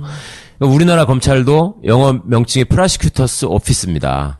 그러니까 프라시큐터라는 이름 자체로도 애초에 검사는 수사를 하면 안 되는 거예요. 근데 우리나라 검사는 그런 수사권을 막강하게 기형적으로 갖고 있다 보니, 미국에 유학을 가면 집을 얻고 뭐 이럴 때, 한국에서 왔다, 연수 받으러 왔다, 여기 비지팅 스칼라다 이러면은 너 뭐 하던 사람이냐? 그럼 판사라 그러면 거기 동네 사람들이 막, 그러냐? 예, 너처럼 젊은 애가 어떻게 벌써 판사가 됐냐? 이렇게 하면서 되게 잘해주는데, 검사라 그러면, 그래? 이렇게 하는 거예요. 그래서, 검사들이 또 큰 불만이야. 그러면 그 변호사님, 네. 지금 우리나라 그 사법고시라든지 판사와 검사의 그 임용 체계가 좀 이상한 거 아니에요? 그렇죠. 그동안에 그러니까, 엊그제 우리 공 선생님께서 또 사법개혁 얘기하시면서 그 사법 관료가 돼 있다라는 말씀 아주 적절하게 해주셨는데, 과거에 우리나라 법조인 배출 시스템이 정확히 관료를 교육시켜서 배출시키는 시스템이었습니다. 그러니까 사법시험이라는 걸 과거제도로 놔두고, 예전에 과거제도라고 하는 것이 왕이 쓸 관리들을 선발하는 시험이었잖아요. 그래서 그 과거제도를 그대로 놔두고 그 사람들을 뽑은 다음에 이 사람들을 다 판사, 검사로 임용을 해가지고 공직에서 일을 하게 한 겁니다. 근데 그 전에 그 실무 공부를 시키기 위해서 사법연수원이라는 제도를 운영했고요. 그러니까 법조인들의 경력을 보시면 뭐 옛날 사법고시 몇 회, 변호사 시험 몇 회, 또 사법 시험 몇 회 이런 기수들이 다 있고 고등고시 사법과 몇 회 이런 기수들이 있는 반면에 또 사법연수원 몇 회 이런 게 있습니다. 사법연수원이 생기기 전에는 사법대학원이라 그래가지고 옛날 분들은 서울대학교 법과대학에 부설된 사법대학원을 다녔거든요. 그러니까 아이러니가 뭐였냐면 예전에도 노무현 대통령처럼 대학을 안 다니시고 시험 붙은 분들이 간간히 계셨거든요. 그런 분들은 대학을 안 다녔는데 대학원을 졸업한 거야 또. 그렇다 보니까 이상하니까 이제 사법연수원을 만들어서 그렇게 이제 공무원 신분을 부여하고 5급, 4급 대우를 해줬던 겁니다. 그런데 처음에는 몇 명 안 뽑으니까 전원이 다 대개는 아주 예전에 그 연수원을 다니면서 데모를 한다거나 이런 일만 있지 않으면 대부분 판사검사를 다 발령을 냈단 말이에요. 숫자가 몇 명 안 되니까. 그러니까 그럴 때는 국가가 돈을 들여서 이거를 한다는 게 명분이 있었어요. 월급을 줘가지고 교육을 시킨다는 게. 그런데 그 다음부터 점점 합격자 숫자가 늘어나면서부터는 변호사 되는 사람들이 대부분이잖아요. 그렇다 보니 아니 변호사는 나가서 그냥 자기 사업하는 건데 어떻게 보면 왜 그거를 국민 세금으로 봉급을 줘가지고 하느냐. 이런 모순이 하나가 있었고 국민적인 입장에서 이게 폐해는 뭐냐면 이 사람들이 이제 사법연수원 동기라는 한 틀로 엮이는 겁니다. 그러니까 기수문화. 네. 이번에도 이제 검찰 인사가 날 때마다 몇 기가 몇 기를 가가지고 기수가 파괴됐다. 몇 기 밑에 몇 기가 있다. 이런 얘기들을 하게 되는 것인데 그 기수문화라는 게 생각보다 굉장히 폐해가 심각했었습니다. 그건 왜 그러냐면 우리나라처럼 연고 따지고 이러는 데에서 이 사법 관련 직렬들은 개개인의 독립성이나 이런 것들이 굉장히 중요하잖아요. 그것이 또 공정성의 핵심이기도 하고. 그런데 기본적으로 사법시험에 합격해서 사법연수원에 들어가는 사람들 중에 같은 학교 동문들이 많을 수밖에 없어요. 예전 같으면 서울대 법대 출신이 한 반 가까이 됐습니다. 오늘 제목은 검사는 어디에 있는가? 검사의 위치와 이들이 좌천이 되고 이들이 사표를 냈다. 그게 어디 있었다가 어디로 좌천이 됐는가? 그 사표를 냈다는 것은 무슨 의미인가? 검사는 도대체 어디서 살고 있었는가? 그들의 위치는 우리가 왜 그동안 알 수 없었던 위치인가? 이런 얘기들인 것 같습니다. 이제 거기에 대해서 우리 조금 간단한 제목 설명 좀 해주신 다음에 이제 그다음에 그 전에 들어가기 전에요. 의원님 혹시 숙제하셨어요? 제가 숙제가 아니라 김 변호사님 숙제지. 제가 숙제하는 건가요? 여러분들 네네. 혹시 숙제하셨나요? 최강욱 변호사님이 한번 찾아보라고 하셨는데 뭘 찾아보라는지 기억나시죠? 대한민국 검사 선서. 제가 한번 직접 이거 찾아봤는데요. 이 검사 선서에 관한 규정, 대통령령이 있더라고요. 그래가지고 이게 어떻게 되어 있는가 봤더니 이게 두 부를 작성하게 되어 있는데 단순하게 그냥 선서만 하는 게 아니라 서명까지 하고 하나는 검사가 보관을 하게끔 되어 있고 하나는 검사 인사 규정 파일에 첨부를 해가지고 계속 따라다닌다고 그럼 그러더라고요. 모든 검사가 다 이 선서를 해서 그렇게 두 부씩 하는 거예요? 이명박 때부터. 똑같은 내용으로? 네. 그래가지고 제가 한번 이거를 지금 읽어드리려고 하는데요. 제가 한번 읽어보겠습니다. 길지 않은데 천천히 네, 굉장한 내용이 있다고 그러던데요. 네, 한번 읽어보겠습니다. 대한민국 검사 선서. 나는 이 순간 국가와 국민의 부름을 받고 영광스러운 대한민국 검사의 직에 나섭니다. 공익의 대표자로서 정의의 인권을 바로 세우고 범죄로부터 내 이웃과 공동체를 지키라는 막중한 사명을 부여받은 것입니다. 나는 불의의 어둠을 걷어내는 용기 있는 검사, 힘없고 소외된 사람들을 돌보는 따뜻한 검사, 오로지 진실만을 따라가는 공평한 검사, 스스로에게 더 엄격한 바른 검사로서 처음부터 끝까지 혼신의 힘을 다해 국민을 섬기고 국가에 봉사할 것을 나의 명예를 걸고 굳게 다짐합니다.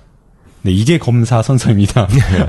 어떠세요? 들어보시면. 이게 나의 명예를 걸고 굳게 다짐한다고 하면서 저런 얘기들을 하는데 제가 지난 시간에 말씀드린 것처럼 세상에 좋은 말은 다 들어 있습니다, 진짜로. 그리고 이대로만 되면은 정말 우리나라에 검사가 꼭 필요한 존재고 검찰개혁이건 뭐건 할 필요가 없습니다. 열심히 하면 되니까. 근데 지금까지 한 걸 보면은 불의의 어둠을 걷어내는 용기 있는 검사 이런 사람들이 자기들이 생각해도 별로 없었던 것 같아요. 그게 어떤 게에서 드러나냐면요. 그 어떤 조직이든지 그 조직의 표상으로 이렇게 내세우는 분들이 있습니다. 우리가 독립운동의 상징으로 예를 들면 유관순 열사 또 뭐 안중근 의사 이런 분들을 얘기하듯이 조직도 그 조직에 귀감이 되고 그 조직에서 잘하는 사람들이 본받고 싶어하는 사람들이 있는데 법원은 그런 분들이 좀 있어요. 법원은 김병로 대법원장을 대표적으로 많이 얘기하고요.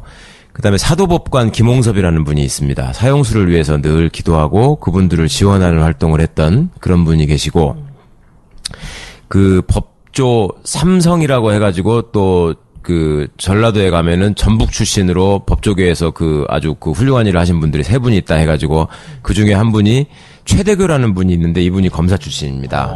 그런데 예전에 이분이 어떻게 해서 그렇게 그 삼성에 포함되게 됐냐면 그렇게까지 성스러운 일까지 하신 건 아닌데 이승만 대통령 시절에 이명신이라는 분이 있어요. 중앙대 설립하신 분. 네. 이명신 선생이 여자분인데 이승만 대통령이 되게 이뻐했다 그러잖아요. 그분을 뭐 수양딸이었다는 설도 있고 애인이었다는 설도 있고 여러 가지 설이 많았는데 함부로 하시면 안 됩니다. 설이니까요. 그런데 그 이명신 씨가 상공부 장관으로 당시에 재직을 하고 계셨는데 무슨 비리가 있어가지고 감사원 감사에 다 걸린 겁니다. 그래서 감사원에서 고발을 했어요, 검찰에다가. 그러니까 당시에 이승만 대통령 그 독재라면은 둘째가라면 서러워할 이승만 대통령이 자기가 가장 아끼는 사람에 대한 수사를 진행하니까 하지 말라 그랬어요. 그때 서울지검장이었어요. 근데 최대교 씨가 기어이 그 말을 안 듣고 기소를 했습니다. 기소를 해가지고 결국은 잘렸거든요, 검찰에서. 아, 그때도. 네. 그리고 나중에 이제 그 4.19 혁명이 있고 나서 다시 이분이 검찰에 복귀를 합니다. 복귀를 해서 부정선거 책임자 이런 사람들을 이제 다 기소하죠. 예. 그런 일들을 했고요. 그래서 검찰에서 유일하게 그나마 내세울 수 있는 분이 이분이라고 하면서 있었는데 정작 지금 검찰에서 또 검찰 역사관 이런 데 가보면은 법원이 2명 있으니까 우리도 1명만 있으면 안 된다라고 생각했는데 한 분을 더 넣었어요. 그분이 누군지 아세요? 김기춘? 이준 열사.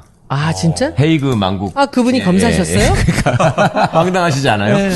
아니 이준 열사가 계실 때는 대한민국이 아니었잖아 그때는. 네?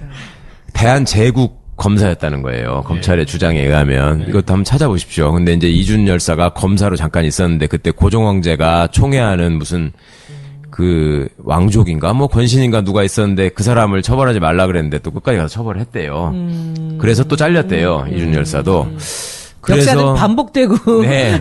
이준 열사를 또 거기서 이제 갖다 넣어가지고 그래서 검찰이 표상으로 삼는 2분을 기린다는 의미로 최대교 검사상, 이준 검사상을 제정을 합니다. 제정을 해가지고 그런 훌륭한 업적을 남긴 불의의 어둠을 걷어내는 용기 있는 검사들에게 상을 주겠다라고 대대적으로 발표를 했었어요. 네. 그 뒤로 그 상을 받았다는 사람을 본 적이 없어요. 그때 그거 얘기할 때만 해도 1년에 매번 뽑아가지고 시상할 것처럼 했었거든요. 근데 그 불의의 어둠을 걷어내는 용기 있는 검사의 대표적인 게 지금 권력자의 측근들을 권력자의 압력에 굴하지 않고 결국 처벌을 해서 정의를 세우고자 노력했던 사람이잖아요. 그런 사람이 없는 거예요. 왜냐하면 그렇게 되면 다 날아가니까. 네. 그런 사람들이 존재할 수가 없는 거지. 박멸이 돼버리고 마니까. 참 슬픈 현실입니다. 그러니까 본인들 스스로도 지금은 그런 얘기를 하지도 않아요. 이제 최대교 검사장, 이준 검사상이라는 거를 저니까 그냥 말씀드린 아니 로스쿨 다닐 때 배우셨어요? 그런 거 있다는 거? 아유, 못 배웠습니다. 못 배우셨죠? 어? 여기도 로스쿨 졸업생하고 계시는데. 그러니까 그 정도로 지금 검찰이 말하자면 부끄러운 처지에 와 있고. 지금 여기 보면은요, 지금 이 검사 선서를 제가 보니까 이것이 이제 히포크라테스 선서 그렇죠. 네. 같은 거예요. 네, 그렇습니다. 왜냐하면은 의사가 외롭고 힘든 길이기 때문에 우리가 인류를 위해서 우리가 굉장히 봉사하는 그런 정신으로 의사의 직을 수행한다라는 얘기가 아니겠어요. 그럼 이것도 마찬가지로 검사라는 그 직종이 가는 길이 굉장히 힘들기 때문에 이런 선서를 하고 이 정의를 위해서 간다고 하면서 실제로는 그 선서조차도 알지도 못하는 거죠. 국민들은. 존재도 모르고. 그죠? 그러니까 스스로 명예를 걸고 다짐한 일을 제대로 하지 못했기 때문에 지금 오늘날 이 꼴이 된 겁니다. 국민을 섬기고 국가에 봉사한다 그랬는데 국민은 짓밟고 권력자에 봉사하는 일만 지금 해왔기 때문에 이 정치검사들을 더 이상 두면 안 되겠다. 라는 이제 공감대가 형성이 된 것이고, 그런 차원에서 최근에 이제 검찰 인사가 또 이루어져서, 언론에서는 뭐 우병우 라인을 뭐 먼저 속아낸 것이다 이렇게 얘기를 하기도 하고, 뭐 정치 검사들을 쳐낸 것이다 이렇게 얘기를 하는데, 일단은 검사장급에서 검찰 내부에서 그간의 수사와 관련해서 대표적으로 물의를 일으켰던 분들을 이제 그 인사 조치를 했는데, 그 중에 이제 4명의 검사장이 사표를 내고 나갔고요. 또 좌천된 한 사람의 검사는 내가 그 십상시 문건 사건 당시에 서울지검 3차장으로서 그 수사 책임자였는데 나는 잘못한 게 없다. 누구죠? 끝까지 한번 해보자. 유상범 검사장이라고요. 이번에 창원지검장을 하다가 광주고검 차장검사로 갔습니다. 이 사람이구나. 네. 그 변호사님 네. 여기 잠깐 저희들이 좀 이해를 못하는 게 있어서 이번에 뭐 법무부 검찰 인사가 있었는데 네. 좌천성 인사라 그러잖아요. 네, 네. 그래가지고 법무연수원으로 갔다 그러니까 이게 좌천이다. 네. 그다음에 고검 차장으로 가니까 이것도 좌천이다 그러는데 이 부분에 대해서 조금 설명이 네, 필요할 것 그걸 같아요. 설명해드리겠습니다. 거기로 가면 도대체 뭐가 이렇게 좌천인지. 제목을 검사는 어디에 있는가라고 붙였는데 어떻게 보면 황당한 얘기입니다. 검사는 검찰청에 있는 거죠. 네. 검찰청에 있어야죠. 그런데 검찰청에 있지 않은 검사들이 많다라는 얘기를 이따가 좀 말씀을 저 드리기로 하고요. 우선 이분들은 어떤 경우냐면은 지금 검사장이라는 게 직책이기도 하고 직급이기도 하다고 말씀을 드렸는데요. 예. 직급으로 따지면 소위 검사 생활을 하다가 별을 달았다고 하는 게 이제 검사장으로 승진하는 것입니다. 그게 법적으로 검사장이라고 승진이 돼 있지는 않은데 내부적으로 이제 검사장이 사실상 승진하는 자리로 돼 있고, 이 자리가 제일 많았을 때는 55개까지 갔다가 지금은 줄어들어서 이제 49개 뭐 이 정도 남아 있습니다. 검사장이? 네, 검사장이 맞네요. 엄청 많은 거죠. 네. 그 검사장이 왜 엄청 많다고 그러냐면은 검사나 판사들의 직급을 그 첫 시간에도 저희가 잠깐 말씀드렸던 것 같은데 3급으로 시작한다라고 말을 합니다. 행정고시를 합격하면은 5급 사무관부터 시작을 하잖아요. 그래서 사무관, 4급 서기관, 3급 부의사관이 되면은 아주 중요 부서에 과장을 하거나 아니면 고위공무원단 교육을 마치고 나면 그때부터 국장을 합니다. 네. 그러려면 행정고시 합격한 사람들도 공무원 생활 한 20년 해야지 3급이 되거든요. 그런데 검사는 시작부터 3급이다. 이렇게 돼 있다고 말씀을 드렸습니다. 좀 부당한 것 같아요. 네. 이게 이유가 이제 첫째는 사법연수원이 있었던 시절에 이제는 없어지고 있습니다만은 사법연수원 1년차가 5급 사무관 대우를 받고요. 2년차 때 4급 서기관 대우를 받습니다. 그리고 임관을 하면 3급이다 이제 이렇게 얘기를 하는데, 공무원 3급에 비하면은 봉급은 당연히 그렇게 많은 건 아니고요. 그다음에 따라 붙는 어떤 예우나 이런 것들도 그렇게 많은 건 아닌데 어쨌거나 기본급이 비슷하고요. 그다음에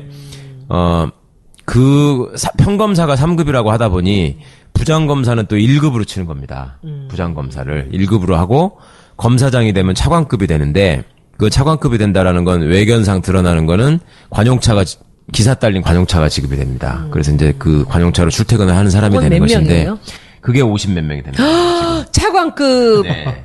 말도 못.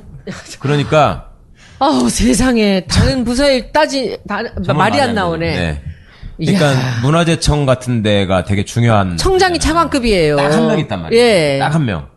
국세청이 굉장한 엄청난 권력기관이라고 자리죠. 생각하고 네. 있죠. 네. 거기도 한 거기도 명이고. 딱 한 명입니다. 차관급이. 차관급. 네. 세상에. 근데 검찰은 검찰청인데도 불구하고 청장은 장관급이고, 그 밑에 대검 차장부터 시작해서 각급 고검장, 각급 지검장들이 전부 다 검사장이고. 속 좋은 자리는 다 차지하고 있었군요. 네. 어디에 있나 심지어 했더니. 고검의 차장들도 검사장이고, 그것도 차관급이고요. 세상에. 고검의 일부 부장도 차관급이고요. 세상에. 그 다음에 그 경찰 같으면 예를 들어서 경찰은 그 큰 무궁화 2개가 이제 치안감인데 지방 경찰청장을 하려면 큰 무궁화가 2개가 돼야 되는데 제주 같은 데는 작다 그래서 하나만 달 사람을 시키거든요. 경무관. 네. 네. 근데 검찰은 어디가 됐든 무조건 다 검사장입니다. 왜 이렇게 많은 이유가 일개 외청에 무슨 차관급이 50명이 넘느냐. 또 안타깝게도 우리가 참여정부 때 그 숫자를 제일 많이 늘려줬습니다, 또. 그러니까 이거는 참 아이러니인데, 그렇게 하는 이유가 뭐냐면 이게 이제 관료사법하고도 직결이 되는 문제라서 말씀을 드립니다. 법원 소속의 판사들은 사법부를 구성하는 구성원들이잖아요. 예. 그리고 검사들은 첫 시간도 말씀드렸지만 행정부 소속의 공무원들이란 말입니다. 그러니까 애초에 구성돼 있는 조직 자체가 달라요. 그래서 입법부를 구성하는 국회의원분들은 국회의원 300명이 되지만 저 국민들에 의해서 다 선출됐기 때문에 다 장관급 예우를 받습니다.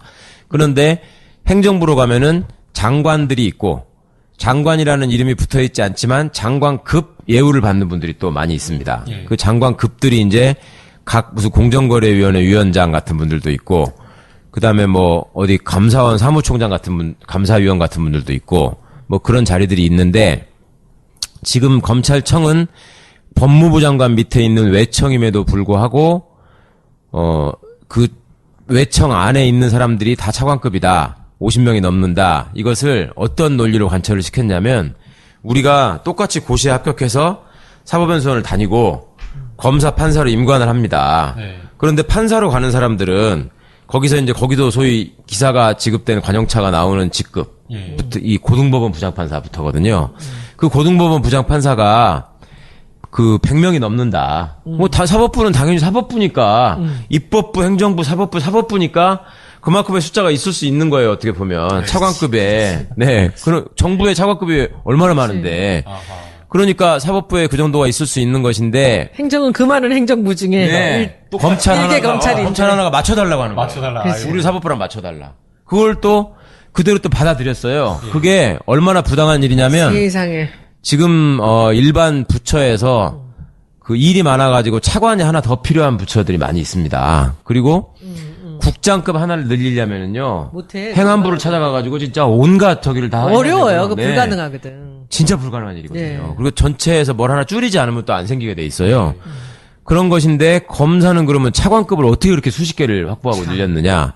맨 첫 번째는 박철원 씨가 군사독재 시절에 전두환한테 육법당을 유지해서 우리가 나라를 지키려면 군인과 검사의 직급을 높여야 됩니다. 해가지고 그때 두 칸을 올렸다고 말씀을 드렸죠.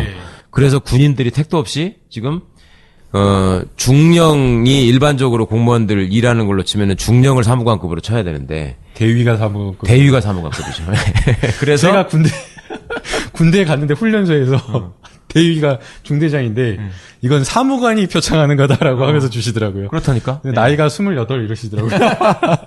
그래서 실제로 예전에 그 육군사관학교를 나와서 대위까지 단 사람들을 그대로 행정공무원으로 그 다음에 법대 아닌 서울대 졸업생들까지 하면 한 3분의 2가 됐어요. 그러니까 안 그래도 학교 동문들로 다 아는 사이야. 그런데 사법연수원 기수로까지 또 엮여. 그러니까 이 사람들이 한 달에만 건너면 다 아는 사람인 거예요. 그러니까 제가 이런 검찰 알바 하기 전부터 무슨 뭐 우병우가 어떻고 진경준이 어떻고 떠들었던 이유도 제가 다 아는 사람이니까. 당연히 가까이서 알 수밖에 없는 사람인 거예요. 그러니까 이게 이거 영업하고 연결이 되면은 너무 편하죠. 그냥 전화해서 형 이거 내 사건이야. 이렇게 할 수 있는 거예요, 말하자면. 이거를 법률적으로 주장을 해가지고 이러이러한 점이 문제가 있다. 아니면 수사를 하면서도 이러이러한 점은 모순 아니냐 이런 주장을 하는 게 아니라 형 나잖아 이렇게 하거나 아니면 예전에는 정치권하고 비슷하네. 있던 사람들이 나가서 변호사를 하잖아요. 예전에는 또 그럼 다 선배들이란 말이에요. 그러니까 선배들이 야 김영감 그거 내 사건이야 이렇게 하면 끝나는 거야 그냥. 그러니까 그런 게 있으니까 피고인들도 사실은 기수 찾고 연고 찾고 학벌 찾고 그랬던 거죠. 전관- 그러니까 이제 네. 정관예우 통하고. 정관예우라는 게 없어질 수가 없는 것이고 그게 굉장히 뿌리가 근데 깊었던 거죠. 한편으로 보면 아까 설명에 쭉 말씀하셨지만은 이 같이 사법고시를 보고 네. 그리고 같이 연수원을 마친 판사와 검사이기 때문에 네. 거기서 판사와 검사가 다른 그런 그레이드로다 처음부터 간다는 게 검사 입장에서는 억울할 수 있는 네, 거죠. 네, 네.